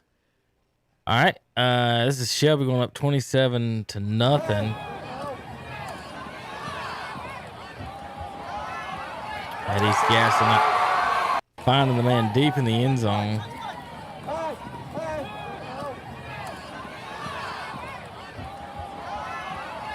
Dalen Lee finds the wide receiver. I didn't get the, don't have a receiver name on that one, but Dalen Lee found. It's just Hill East Gaston with a touchdown. This made it 21. So we talked about him in the pregame. This kid can run, folks.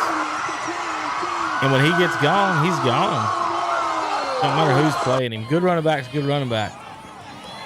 Hill, he's big. I mean, he's tall. He's out.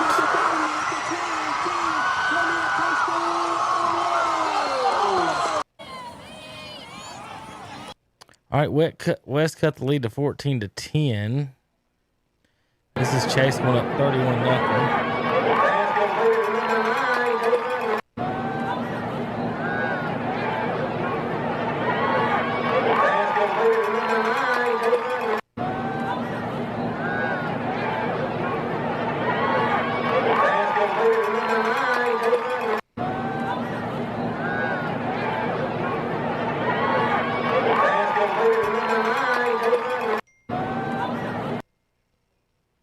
This is 34-7. Shelby going over the pass.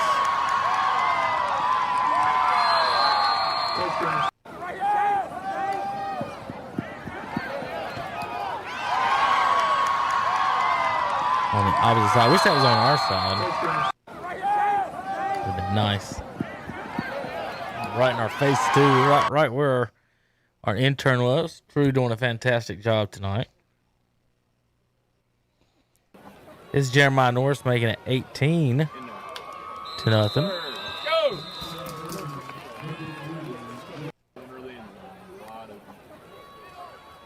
From about 11 yards out, Norris gets it in. Here against Cherryville. Interception to East Gaston by McGill, causing a touchdown for Shelby.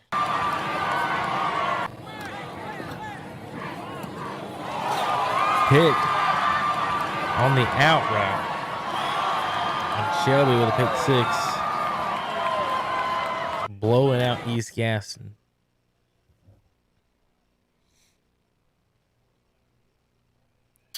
Let's see if we got any more. How about Chase for another touchdown? 38-0.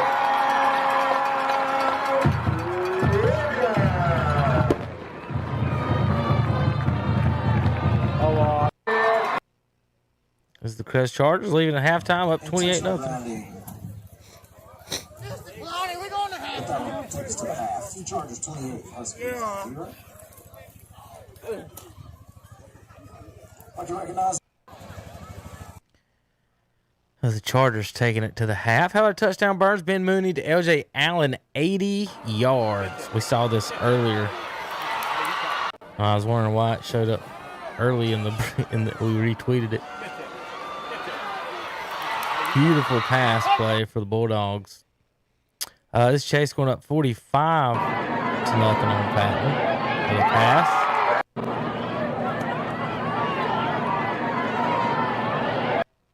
And let's see if we got any more other highlights. Caleb Birds of Burn, block punt return, block punt touchdown to end the half, made it 33-0. Bulldogs. She come and got it. Run it in. And you could hear the time expire. I know Coach Pruitt's not going to be happy about that one in the morning. Giving up the blocked punt. 20-6. I saw Bunker Hill score update. Hickory final 64-14. Hickory final 64-14. This is another Justin Hill touchdown. I told you this boy can run.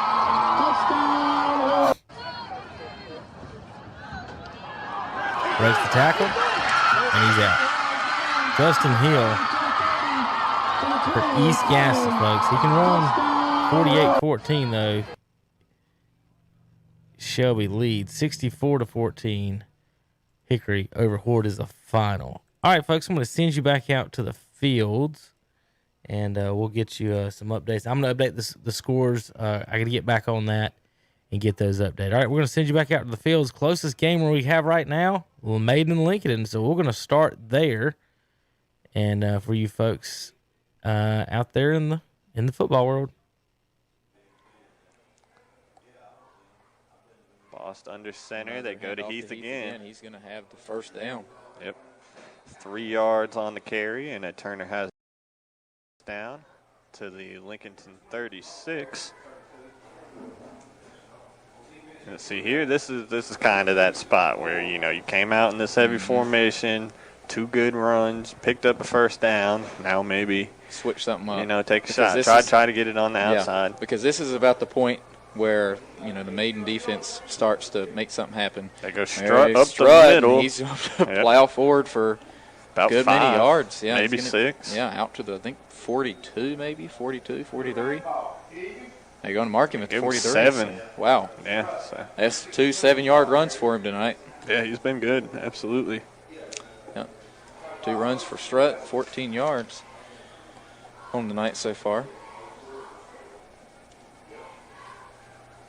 Lincoln just using this formation. I mean, and it works until it doesn't. We'll see if maybe they can just keep it going here. 2nd and 3 here at the Lincolnton 43. As we said, they've gotten it out to about midfield a couple times and stalled there. And they go to Wingate. Gets it, and he's got a first down out to about the 48. Yep, gain of 5. We'll see exactly where they mark him. Maybe. Yeah, they will mark him at the 47. Give him 6. 48, yeah, 5. Yeah, so it seems like Wingate spent about 5 yards every time he's touched the ball tonight. But another first down here for Lincolnton, just shy of midfield at the Lincolnton 48.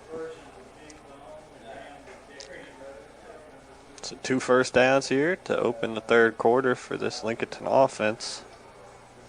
Bost under center, same formation, except all the backs now with their hand in the ground, and they go to Wingate. He's got some space. He's got some space. He's all the way out to the 42. We'll see if they give him the first down. He's right there at it if they don't. Yeah, 10 yards on the carry, 11 yards. They spot him at the 41. So they do give him the first down on the play. Just like that, the Lincoln Wolves, they have the ball at the Maiden 41. Yeah, this is as far as the Lincolnton offense has gone tonight into Maiden territory. Another fresh set of downs. Maybe starting to wear this Blue Devils defense down a little bit, and Maiden will call a timeout here, trying to stop this momentum. Yeah, it's a timeout you never want to have to take if you're a coach. But so Lincolnton started at their own 25. They've moved it out to the Maiden 41 now, 9:11 on the clock here in the 3rd quarter. We'll be right back coming out of this Maiden timeout. Celebrating lives and healing grieving hearts. That's the theme of the Stamey Tysinger Funeral Home and Cremation Center in Falston and the Stamey Cherryville Funeral Home on Dixie Street in Cherryville. Their staff is committed to providing your family with the highest quality care and service in your time of need. For more information, visit the websites at StameyTysingerFuneralHome.com and StameyCherryvilleFuneralHome.com, both giving you the gift of comfort for you and your family. All right, welcome back, everybody. Coming out of the Maiden timeout, it's 1st and 10 Lincolnton. Ball at the Blue Devils' 41-yard line. We've seen Lincolnton pick up 3 first downs now here on this opening possession of the second half. All in this heavy formation, 3 backs in the backfield. Bost under center. They stick with it here. They go to Strutt up the middle. That's probably, I think, the least amount of success they've had so far in the half. Just a yard on that first down carry there for Strutt, so 2nd and 9. Ball right on the 40-yard line of Maiden here. Looks like Lincolnton keeping the same personnel in the formation. Yep, no substitutions here. Maiden just putting everybody on that line. Oh, quick handoff here to Strutt, and he's they go to Heath, actually. He only gets a yard. So Heath picks up 1 to the 39. Yep, so 2 runs, 2 yards on this set of downs. 3rd and 8 now for Lincolnton at the Maiden 39. This is where, if you're Lincoln, try to see if you can't mix something up here. And keeping the same formation out there. I got to think this is 4-down territory here for Lincolnton. So maybe try to get some of it here. Pick up a few here and make it a more manageable 4th down. 3rd and 8 for the Wolves.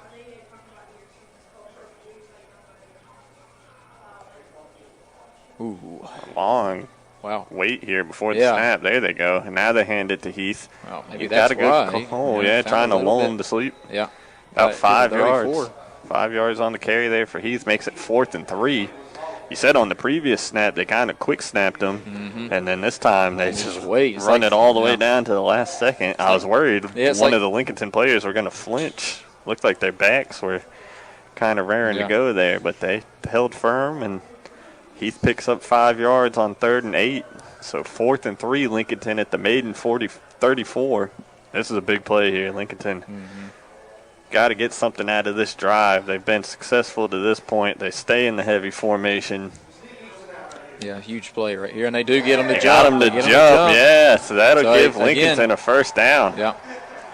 Offsides, 5 yards on 4th and 3. Ball will be placed at the 29, so it goes from 4th and 3 to now. 1st and 10 from the 29. So that's, again, the long wait there. And credit the young quarterback with the snap count there. Gets the defense to jump. 1st down, Lincolnton at the Maiden 29 now. Bost stands up. Now he's ready. Go to Wingate. Throws it to Wingate. And he gets, let's see what he gets. It's like maybe 2 on the play.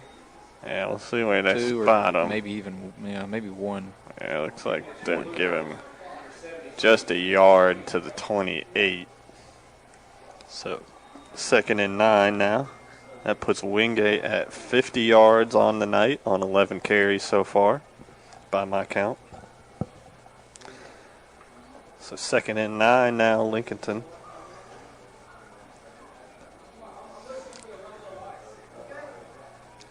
Same formation here, same personnel, haven't switched it up yet on this drive.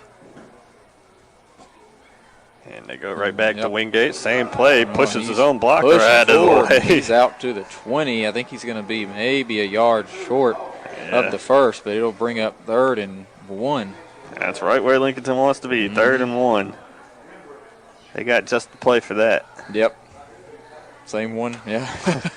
So Wingate gets 8 on that carry. Now 3rd and 1, ball on the 20. Lincolnton right at the entrance of the red zone here. First time in the red zone for this Lincolnton offense tonight. 3rd and 1. Bost up under center here. See which one of the backs they pick this time. They go to Wingate again. He's got it. Yep, gets a yard, probably 2. Nearly. Some late contact there from Dellinger, but no blocking flags. Through the whistle. Yep. Wingate gets 2 and the 1st down to the Maiden 18-yard line now. So Lincolnton has chewed up 7 minutes off the clock here in this 3rd quarter. Haven't seen the Maiden offense yet. Clock hasn't stopped yet. All runs down the field started at the 25. Now they're at the Maiden 18. 1st down here for Lincolnton. Maiden's got nobody in the secondary. All 11 guys in the box. Lincolnton could sneak a tight end out. They'd be wide open for a touchdown. Maiden's got nobody back. Yeah. Now we got we're going to get a false start here on Lincolnton, and that's just a killer right when you get inside the red zone. Worst time for that to come. Backs them up 5 yards. 1st and 15 now.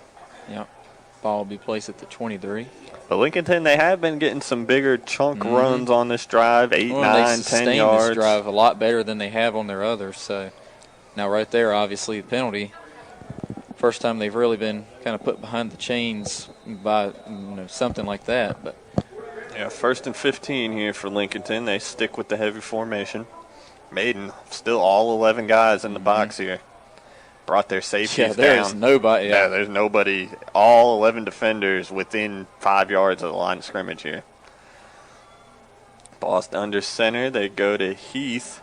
Yep, he's trying to run, trying to find something. He's stopped at about the 21-22. Yeah, give him 2 yards there on the carry. Make it 2nd and 13 for Lincolnton. Ball on the Maiden 21-yard line.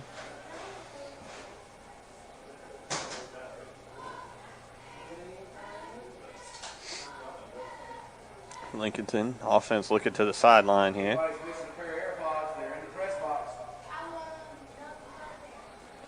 Lincolnton's got to get a call in here. We might either see that him or go going to have a timeout. timeout. I think they're going to have to. I wouldn't be surprised to see him come out of this timeout with the different personnel in here. Yeah, and they will call a timeout, yeah. Yep, so Lincolnton calls a timeout here. They're just outside the red zone. 3:32 left in this third quarter. They Went by are quick. eating up the clock here, but they got to finish this drive. They trail it 21-7. We'll be right back here on WLON. The sun is always shining at The Pat. Yeah, good job by McCombs once again on that WOHS transmission first down there. Just picked up there. You know, McCombs being patient once again. He's got good balance, as we talked about earlier in the football game as well. And Marquise McCombs just a great player and hard to bring down. Running back there for the Trojans. Unofficially, in the first half, we had Chase with 7 first downs. They would have had a whole lot more, but they had big plays into the end zone, so they didn't need them. Patton had 3 first downs, and they were hard to come by the way. 1st and 10, new set of downs for Chase, and a new running back who cuts to the outside and takes a tackler with him inside the 29-yard line. That's Brennan Alston, number 7. Yeah, we talked about him a little bit this year, too. You know, he's a good-looking running back for him, too. So, you know, Chase just does everything up front as far as their offensive lineman, man. It makes it really, really easy for these running backs. And they have just done a great job controlling the football game so far and throughout the year as well. But tonight, you know, they look really dominant up front. They're really gelled as a unit right there. And, you know, they're all talking to each other right now to get over the ball there, so they know the play count and snap count and what their blocking assignments are. So good job with the offensive line. They're going to stay with the running game, and it looks to be, again, Alston. This time he goes to the left side of the offensive line for a short gain to the 26. And this is exactly the kind of game that, you know, Chase needed too. You know, they want to give Marquise McCombs some rest, you know, as well. You know, he's had a big year already, but, you know, going into playoffs, I know they know how important that young man is to their football team, and to be able to be up this big early in the second half and give him some rest as you look on to maybe our Central next week and then who they're going to play in the playoffs. It's going to be very, very important for this football team. So Alston remains in the backfield, and he again will get the handoff straight ahead. And thanks to the offensive line, the line of the running back moved forward, and he goes to the 22-yard line. Yeah, another good job by the offensive line, just staying that push up front there, is able to get that running back in 6. But it looks like 3rd and really short here, maybe 3rd and 3 there for Chase. Here's a different look, number 4. Street, downtown Lincoln. Online at strapsjewelers.com. Tableco in Lincolnton is a marketplace of hospitality, boutique, and event planning. In their current space, they offer women's retail, clothing, jewelry, local handmade items, accessories, home decor, and gifts. It is a boutique for men, women, and children. They also offer a full range of event and party planning services. Here at Tableco, they believe deeply in building and growing communities. Hours of business, Tuesday through Friday, 10 a.m. to 6 p.m. Saturdays, 10 a.m. to 4 p.m. 2498 East Main Street, Lincolnton. Call 980-429-2043. Let the ladies at Tableco be a part of your next event. All right, welcome back, everybody. 3rd and 6 for Lincolnton. Ball at the Maiden 14-yard line. Bost under center, drops back, rolling right. He's under pressure. He can't get away. Brought down in the backfield. Alec Hall in there on the sack, firing off the edge. Yeah, loss of 6. Brings up 4th down. Make it 4th and 12 for Lincolnton at the Maiden 20. I think, yeah. Obviously going to go for it here. Probably too far to kick a field goal. Yes, that's tough. You're in no man's land. Yeah. And even a field goal, I mean, you need touchdowns at this point if you're the Wolves, yep. Maiden hadn't even touched the ball yet in the second half, so 4th and 12. I mean, Lincoln's done a good job playing keep away here, but the clock still continues to run. Three receivers in the formation here for Lincolnton. Smith by himself at the top, Odom and Stancil at the bottom. Yep. And Stancil actually moves in tight on the line. Boss takes the shotgun snap. He's under pressure again. Under pressure, gets away, throws to the end zone. Smith. It's nearly picked. In triple coverage. Man. Smith went up for it, got his hands on it, but couldn't bring it down. 3 Maiden defenders all over him in the end zone. Pass falls incomplete, and that's a turnover on downs. Will give the ball back to Maiden. Smith tried it. It hit his hands, but like you said, 3 guys there, and then after it hit his hands, it was popped up in the air and then nearly picked. So Lincolnton took 10 minutes off the clock with that first drive of this third quarter, but it stalls in the red zone. 4th and 12, a shot to the end zone, but Maiden triple cover all over it. Now the Blue Devils back in business at their own 20. Rhodes in the shotgun. Little bubble screen to Culliver. That speed, he's out near first down. I think maybe just a little bit short. We'll see exactly where they mark him. I think they're marking about a yard short. Yeah. He's so quick when he gets out there in space. Just a little bit, he can make some guys miss. Yeah, he's a long strider too, listed at 6'3", but yeah, he's got speed to burn. Well, I'll tell you, Maiden, I'm sure they've already picked up on it, but Lincoln is trying at least to double cover Culliver, but and that if they're doing that every time, then that's going to leave somebody else open. Here's a handoff to Gibbs, and he's got first down yardage and more out to the 36. Yep. Turner has their insurance first down on the carry there for Ben Gibbs. Picks up about 7, 8. We'll call it 8 down to the 37 of Maiden.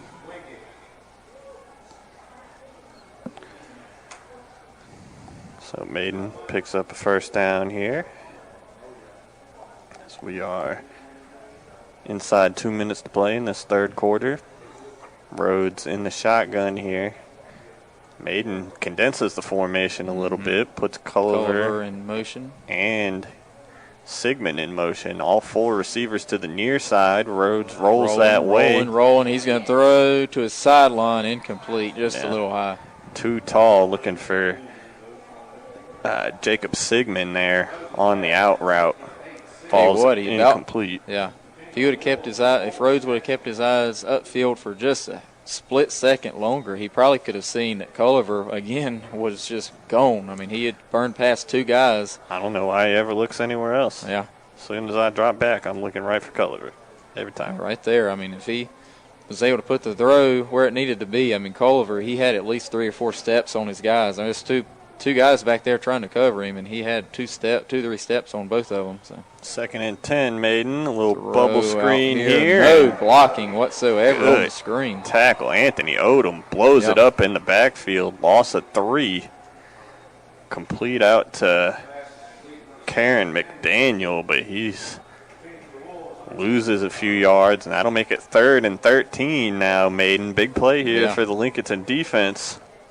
Trying to get off the field. Yeah, if you're Lincoln and you get a stop right here, that's huge. Down inside now, 40 seconds left in this third quarter to play. Yeah, it could be the last snap of this quarter. We'll see. Yeah, the clock keeps moving if there's no incomplete pass. Rhodes in the shotgun, 3rd and 13. 3 receivers to the top of the formation, 1 down here near us. And we've got timeout Maiden taken by the Blue Devils. So 24 seconds left on the clock here in the third. Maiden calls timeout before this 3rd and 13 play. We'll be right back after this. Need metal roofing? Then you need to see Triad Corrugated Metal Roofing in Lincoln. At Triad Corrugated Metal Roofing, you buy direct, saving you money. Featuring premium paint systems, painted fasteners to match, and 1 to 2 day turnaround. 29-gauge material in stock with 22 colors to choose from. It's the largest selection of colors in North Carolina. Plus, they will custom cut your length. Triad Corrugated Metal Roofing, 108 Industrial Park in Lincoln. Call 980-429-2278. Triad Corrugated Metals is now hiring Class A CDL drivers. All right, welcome back, everybody. 3rd and 13 coming up for Maiden, coming out of the Blue Devils timeout. That's 2 timeouts Maiden's burned here in this 3rd quarter, so just 1 left for them the rest of the way. This Lincolnton defense trying to get off the field, trying to force a Maiden punt for the first time tonight. Yeah, got themselves in good position, 3rd and long. Huge play here. Lincoln playing deep. Rhodes will come out in the shotgun, 3 receivers to the top of the formation, just 1 down here at the bottom, matched up with Odom 1-on-1. Rhodes drops back, little crossing off. Complete, great tackle by Stancil. Wow. Stancil chops him down 4 yards shy of the 1st down marker, so 4th down upcoming for Maiden. Chasing Bass on the reception there, picks up about 9. And that'll be the last 2 seconds left. It's a referee. We got a player down for Maiden. Yeah. Who is that? Is that maybe Bass, the guy who caught the pass. Yeah, I think it is. I believe that's number 4, and if that's the case, that is Bass. He was chopped down by Stancil. Stancil he took his hit. legs out. Yeah. I mean, he got flipped. So 2 seconds left in this 3rd quarter. 4th and 4 coming up for Maiden. Bass down on the field right now for the Blue Devils. We'll be back in just a moment. Metal roofing? Then you need to see Triad.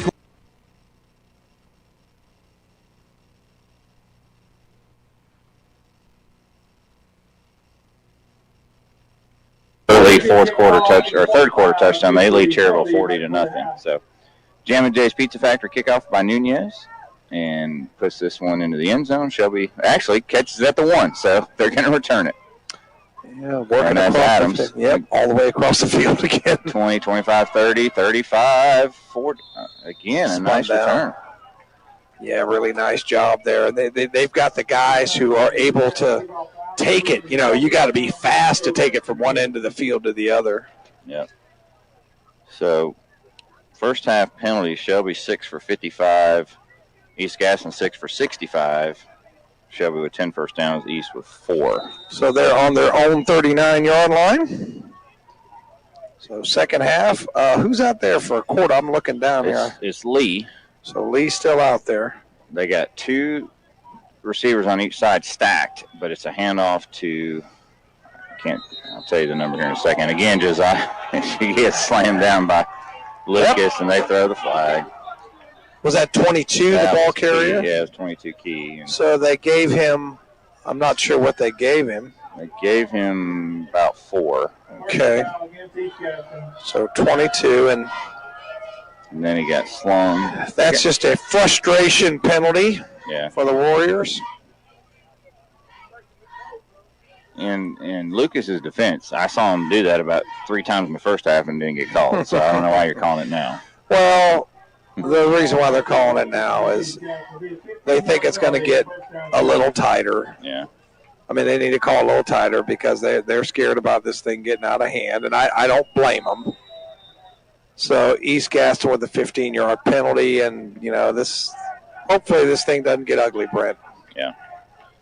So CSI Mechanical first down now. Is a little pitch forward to Thompson, and he takes a pretty good lick from Ben Summey. I think that was a pass, Brent. Yeah.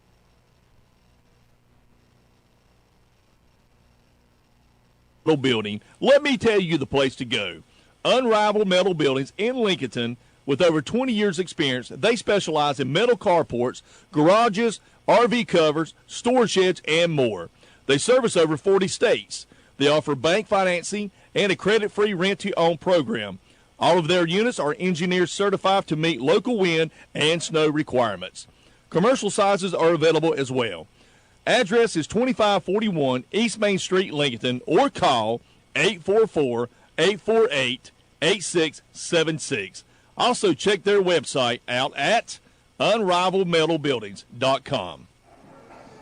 All right, welcome back, everybody. 4th and 4 here to start the 4th quarter. Maiden is going to go for it from their own 43. Rhodes in the shotgun, got Culliver and Gibbs in the backfield with him. Interesting formation here. Yeah, Lincolnton really showing blitz. 7 or 8 guys on the line. Everybody, and they, wow, that was a false start. Yeah, I don't know how they didn't call it. That's a false start if I've ever seen one.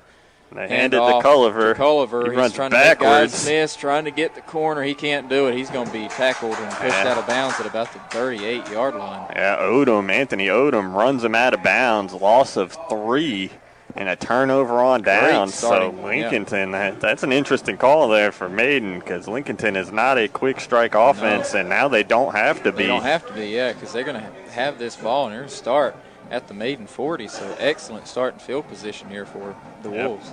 Lincolnton can put some points up here. This could get interesting here late in the fourth quarter. Let's see what the offense has. Yeah. Looks like Lincolnton's going back to that heavy formation here.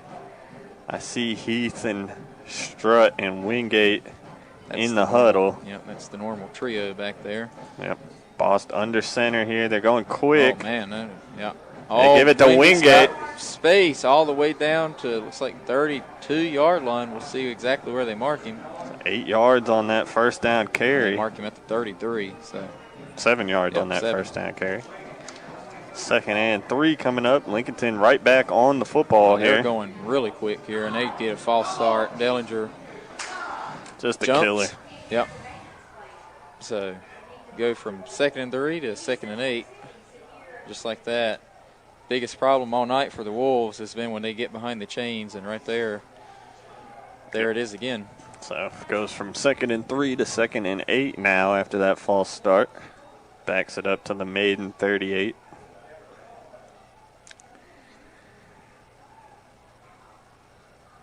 Bossed under center here for the snap. Yeah. Maiden stacking the box. They give it to Wingate. He's down to 35, 34-yard line. So give him about 4 on the carry there. Make it 3rd and 4. 3rd and 4 at the 34 here. Definitely 4-down territory for the Wolves. They keep the same personnel in the huddle. Maiden again, all 11 players on that defense within 5 yards of the line of scrimmage. Yeah. Just playing football in a phone booth here tonight. Wingate breaks a tackle, still goes. He's out. I think he's got the first down. Yeah, he's out across the 30. That's Turner Hauser Insurance first down for the Wolves. Good, tough running there by Wingate. Gets 4 yards and the first. Down to the 29. 75 yards rushing now on the night for Bernard Wingate here on senior night. They go to Heath. He's got a little bit of space. Up the middle, there he goes. goes. All the way down to the 12. So, 17 yards. Yeah, 17 yards on the carry there for Heath and another first down to the 12. Now Lincolnton's just got to punch it into the end zone here. 1st and 10. Quick snap. Heath again up the middle. Heath, I think he got maybe to the 10 or 11. Wait, Maiden says it's their ball. The ball came out at the end, and I believe that is the signal from the referees. That looks like it. So I believe this is going to be Maiden's ball. Wow. Wow. What a killer. Yeah, that's that might. Yeah. Lincolnton had worked the ball down to the Maiden 10-yard line, and then the ball comes loose. Is Maiden ball, so ball comes out. I didn't even see it. I just saw the Maiden players start signaling that they had the ball. Wow. So the Blue Devils take over. Yeah, absolute killer there for the Wolves. 10 minutes left in the fourth, 21-7, still the score. And now the Blue Devils have the ball at their own 10, 1st and 10. 3 receivers out wide. Rhodes in the shotgun. He hands it off to Gibbs. And he's brought down, lost 5, nearly 5-yard loss on the play. Bring up 2nd and 15. I believe that's Quinlan Hunter. No, that's Kamani Heath, I think, in there in the backfield on the tackle. I believe Heath's the one that coughed up that football for the Lincolnton offense. And so he gets back out there on defense and brings Gibbs down in the backfield. Loss of about 5 on that first down run. So it's 2nd and 15 here for Maiden at their own 6. Telling you, Lincoln's playing one-on-one with Culliver. That's not normally the best thing. There he is, and it's caught. Yep, there they looked his way. I saw it. One-on-one coverage against Culliver. You just almost can't do that. Yeah, they brought pressure on Rhodes, trying to heat him up, maybe get a safety back there, but he completes it to Culliver, picks up 12. That'll make it 3rd and 3 now for Maiden at their own 18.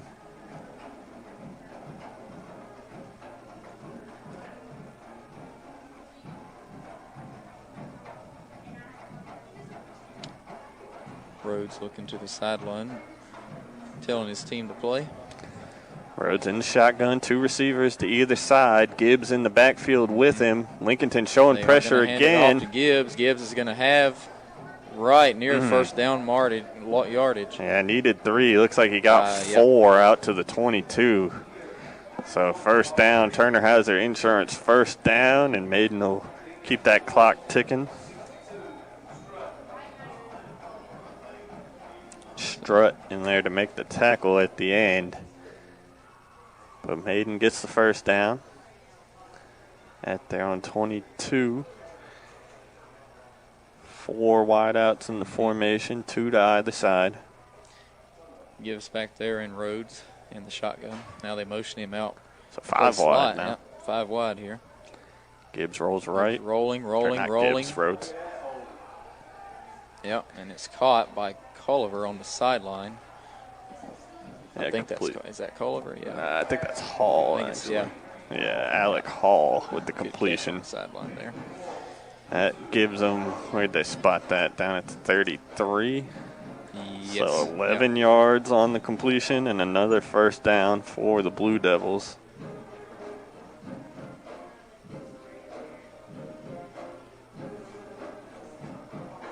Bass comes back in the game. Good to see after he went out with an injury earlier on the last drive. Kind of playing a little extra blocker here. They throw a screen pass out there, and Hall, again, gets about half the yardage he needs. Odom there to make the stop. Give him about 6 down to the 39 on the little bubble screen.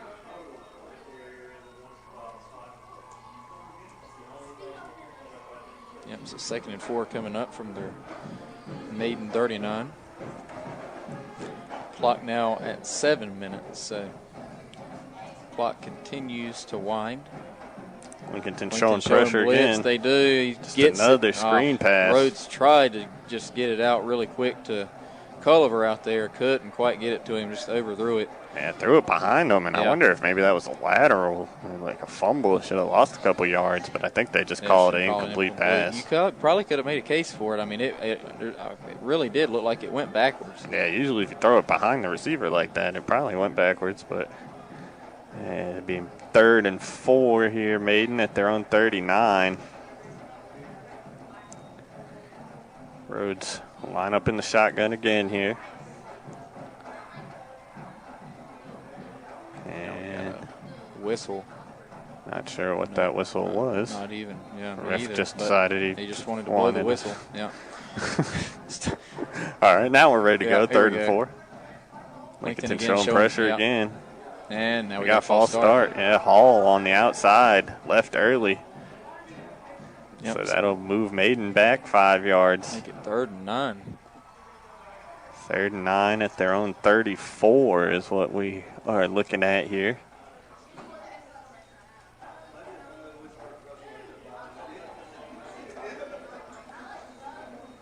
Yes, and no. See how Maiden wants to play this. I mean, I'm telling you, if you can get, if they're able to get Culliver out in one-on-one coverage, I mean, you almost have to take a shot. Throw it to him. Yeah. Just throw it up. I mean, because every time I've watched him tonight, when he's in one-on-one, I mean, he is beating his man every single time. 3rd and 9 here. Lincoln again showing they blitz. Bring the blitz. Yeah. Rhodes throws it deep. And it's overthrows Sigmund down the sideline. Number 5, Andrew Phelps in coverage for Lincolnton.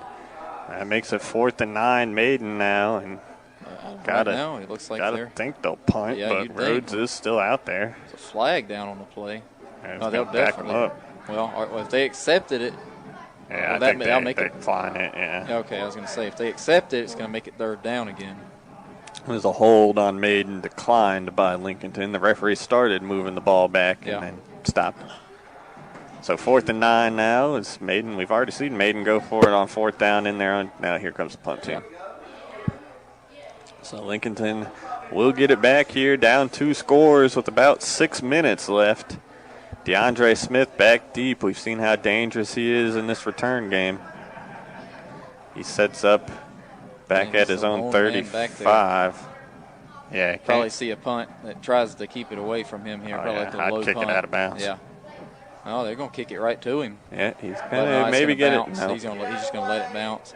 It's going to take a somewhat unfriendly Maiden bounce. Bounces forward about a yard to the 35. So that's where the Wolves will take over. 6 minutes and 8 seconds left in this game. Still 21-7. So going to have to hurry if you're the Wolves here. Yeah, Lincolnton no choice here but to open it up a little bit, and that's why we see Odom, Stancil, Smith out there in the formation.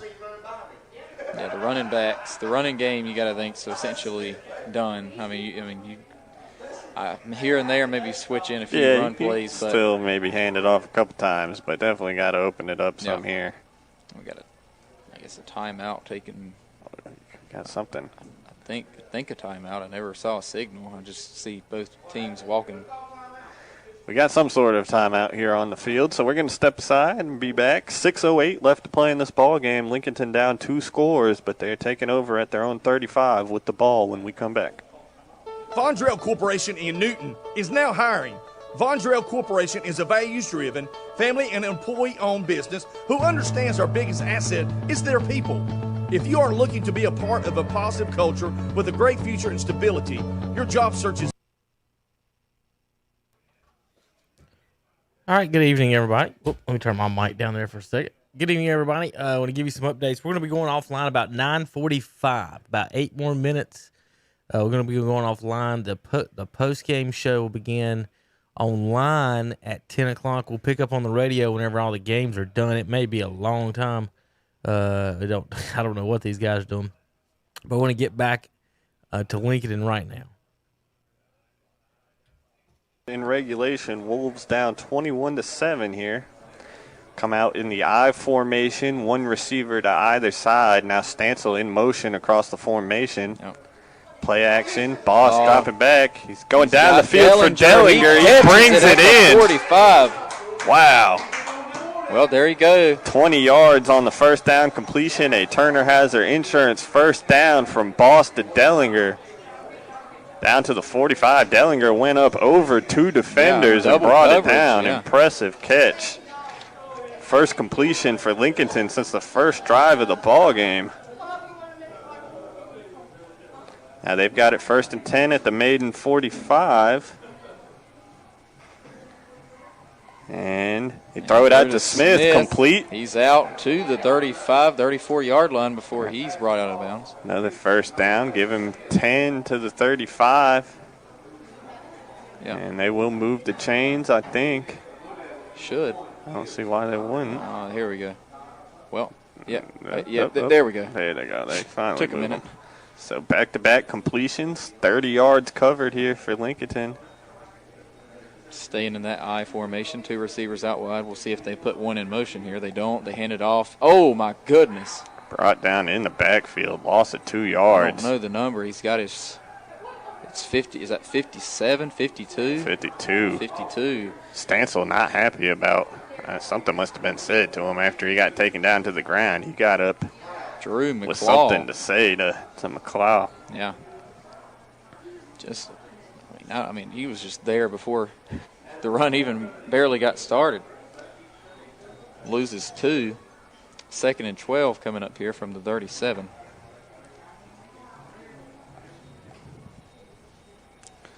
So Lincolnton 2nd and 12. Here we go. Little bit of a different look here. Now the 2 receivers are both out to the top of the play here. Yeah, Boston the shotgun, Wingate and Stancil in the backfield with them. He rolls Boston left. Bowling. He's throwing to Odom. Complete. First down. He makes 2 men miss. He picks up about 15 on the completion there, down to the 23. I think somewhere around there. Either way, another Turner Hauser Insurance Group first down. Yeah, it is the 23-yard line. So now 4 minutes and 46 seconds left on the clock. So, I mean, Lincoln's making pretty quick work so they're far. moving the ball well here. Yeah. Looking if you good punch through this the in the air. end zone here, and then it's not over. It's We got not time over left by here. any means, no. They run it here And up the off middle. to Smith, he's got room. First down. He's inside the 10. Yeah, down to looks like the 6-yard line. And 17 yards on that first down carry for Smith. First and goal, Lincolnton at the Maiden 6. Where was this offense the whole game? That's something that I'm sure the Wolves be asking themselves. They have just come out striking here. Yeah, only a minute and a half has come off the clock, and they're already down at the Maiden 6. I'd watch for another handoff here. Yeah, still in this I formation. They give it to off Smith. to Smith again, and his flag comes in. Probably going to be a hold, you'd have to think. It's in that Smith's area. still fighting, but it's all probably going to be for naught. Yeah, kept those legs churning down to the 3, but like you said, the flag on the play. We'll see what the call is. Hold on the Wolves. So that'll back them up 10 yards. So again, just kind of self-inflicted wounds here in this game as far as these offensive drives for the Wolves. That's going to back them up a lot more. 10 yards back to the 16. 16, First and goal at the 16. They get it down here in the red zone, and then they just haven't been able to finish these drives at the second half. They've been moving the ball well. Just got to punch it in.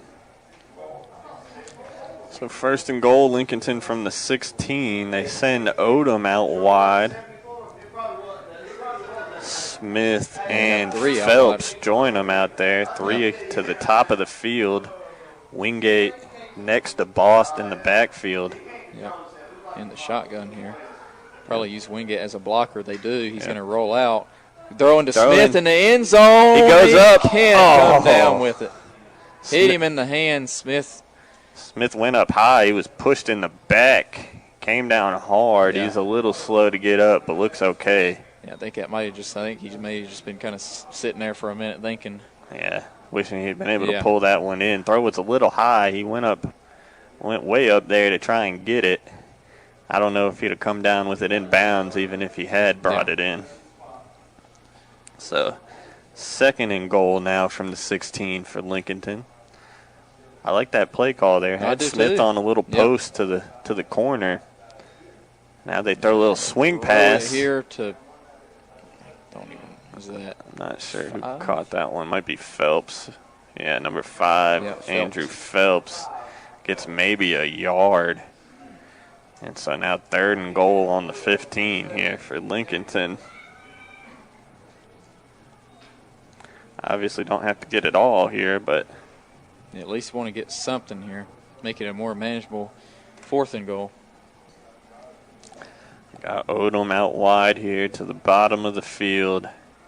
Phelps and Smith join him here at the bottom of the formation. Smith in the slot, closest to Bost. And they give it to him, just a quick pass. Boy, He's blasted as soon as he catches it. He held on to the ball, though. He did do a good job holding on to it. He took a shot, got it to the 11-yard line. So it picks up about 4 yards, and that's where Lincolnton will have it, fourth and goal. Clock now at 2 minutes and 45 seconds here. Yeah, it's running quickly now. Lincolnton probably just going to try and punch it in here, maybe go for onside if they can get the score here. Yeah. Fourth and goal at the 11 for the Wolves.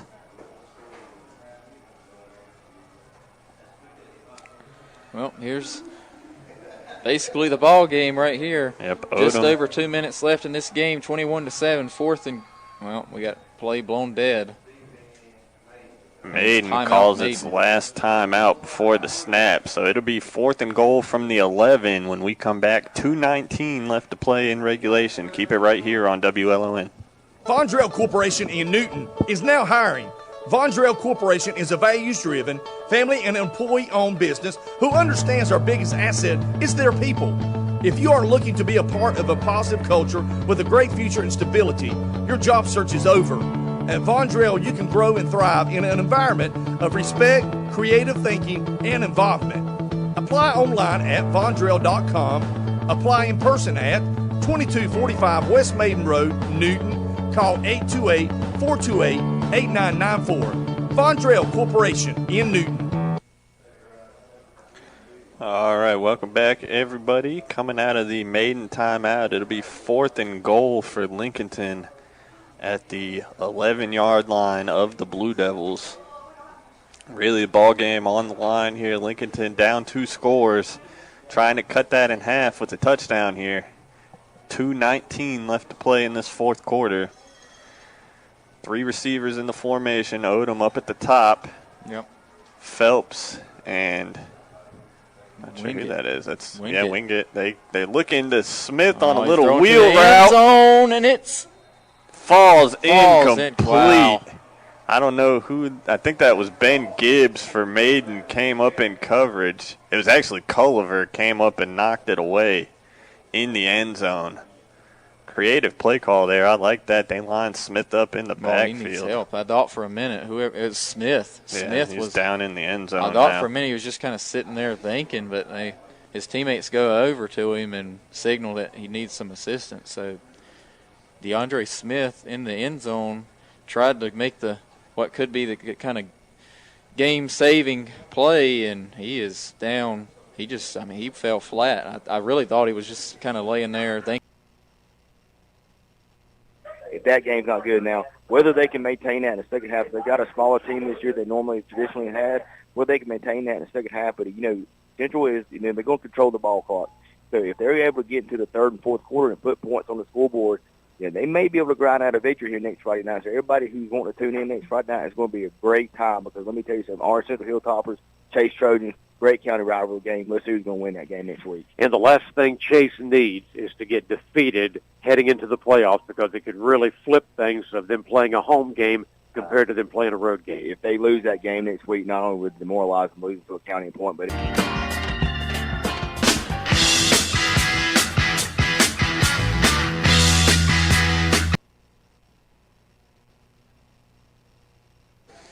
All right, welcome back, everybody. Smith is up and walking off the field under his own power.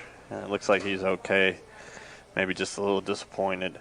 He's definitely left it all out there tonight for Lincolnton here on senior night. Yeah, he's definitely been, without a doubt, the most valuable player for the Wolves tonight. I mean, without a doubt. So he comes off here. Maiden will take over at their own 11 here. 2:11 left to play. Lincolnton does have some timeouts to work with here. Maybe get the ball back. Yeah, 2 timeouts, 2 minutes and 11 seconds left on the clock. Maiden sticking with the shotgun formation here. 3 receivers. Gibbs in the backfield next to Rhodes, the quarterback. They do hand it to Gibbs.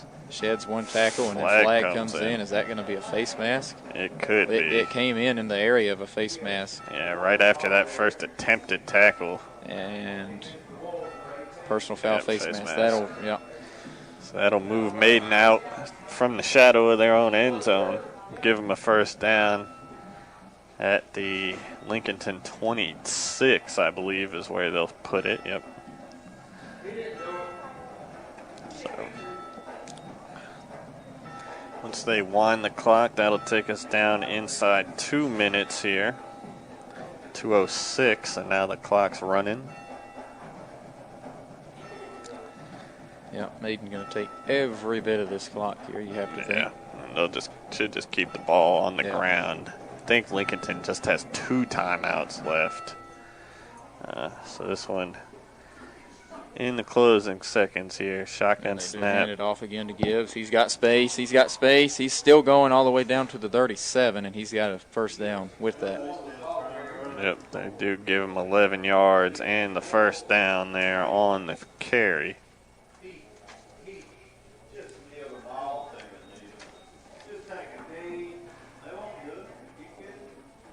So now inside a minute and a half here.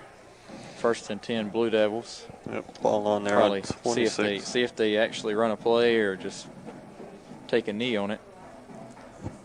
Taking a knee would definitely be the smart thing to do, especially if Lincolnton says they're not going to call their timeouts, but they look like they're going to run a play here. Yep, Rhodes in shotgun. Run up those rushing yards for Gibbs here. Trying to get him over 100. Yep. And he's going to, that right there will help. There he goes. He's got Oh, it. my goodness, he's going gone. down the sideline. That's going to be a touchdown. 63 yards. Wonder how Ben that Gibbs. one will go over. Oh, boy. Touchdown, Blue Devils. People's Bank touchdown. I mean, he just found space, shot it on the sideline, and touchdown. Blue Devils make this a 27-7 game. Yeah, that'll Pending definitely. the extra point could go up 28-7. Make it look better than it was here for Maiden. Lincolnton kept this a ball game and really shut them down in the second half. Gave the Blue Devils everything they wanted in this second half. Just couldn't finish those drives for Lincolnton once they got it in the red zone. That really the difference here tonight. As we look back on this one, extra point is rocket. Almost took the ref's head off. It is no good. So it's 27-7 Maiden on the First Federal Savings Bank scoreboard.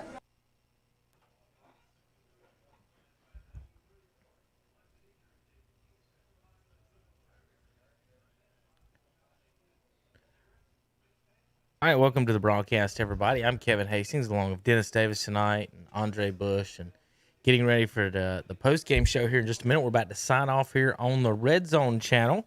Want to give you guys the scores we got so far. How about some finals? Final scores we got are in black. Finals are in black on your scoreboard. South Stokes wins 14-7 over North Stokes. Asheville 48-6 over North Buncombe. Irwin 25-14 over McDowell. Statesville 57-14 over St. Stephen's. Hickory 64-14 over Ford. East Lincoln 42-0 over North Iredale. North Lincoln 50-0 over West Iredale.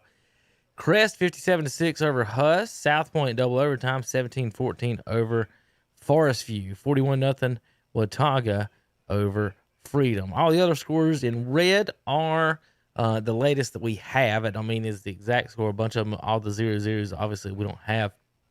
21-14 Murphy over Swain. Mount Airy 35-0 over Elkin. Starmount 29-6 over Allegheny. Burns 47-0 over Cherryville. Shelby 62-22 at East Gaston. Maiden 27-7 now at Lincoln.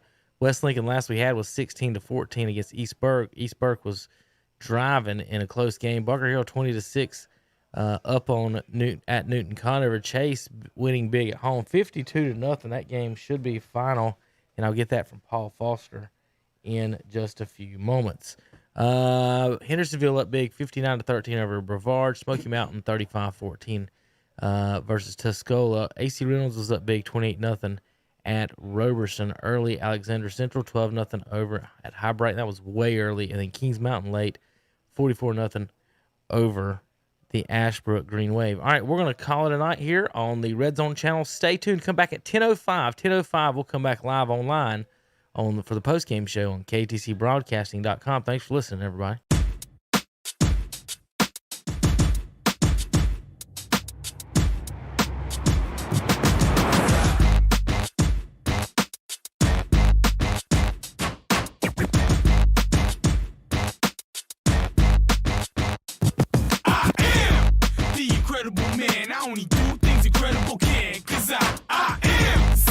Chosen breed, you don't see too many like me, cause I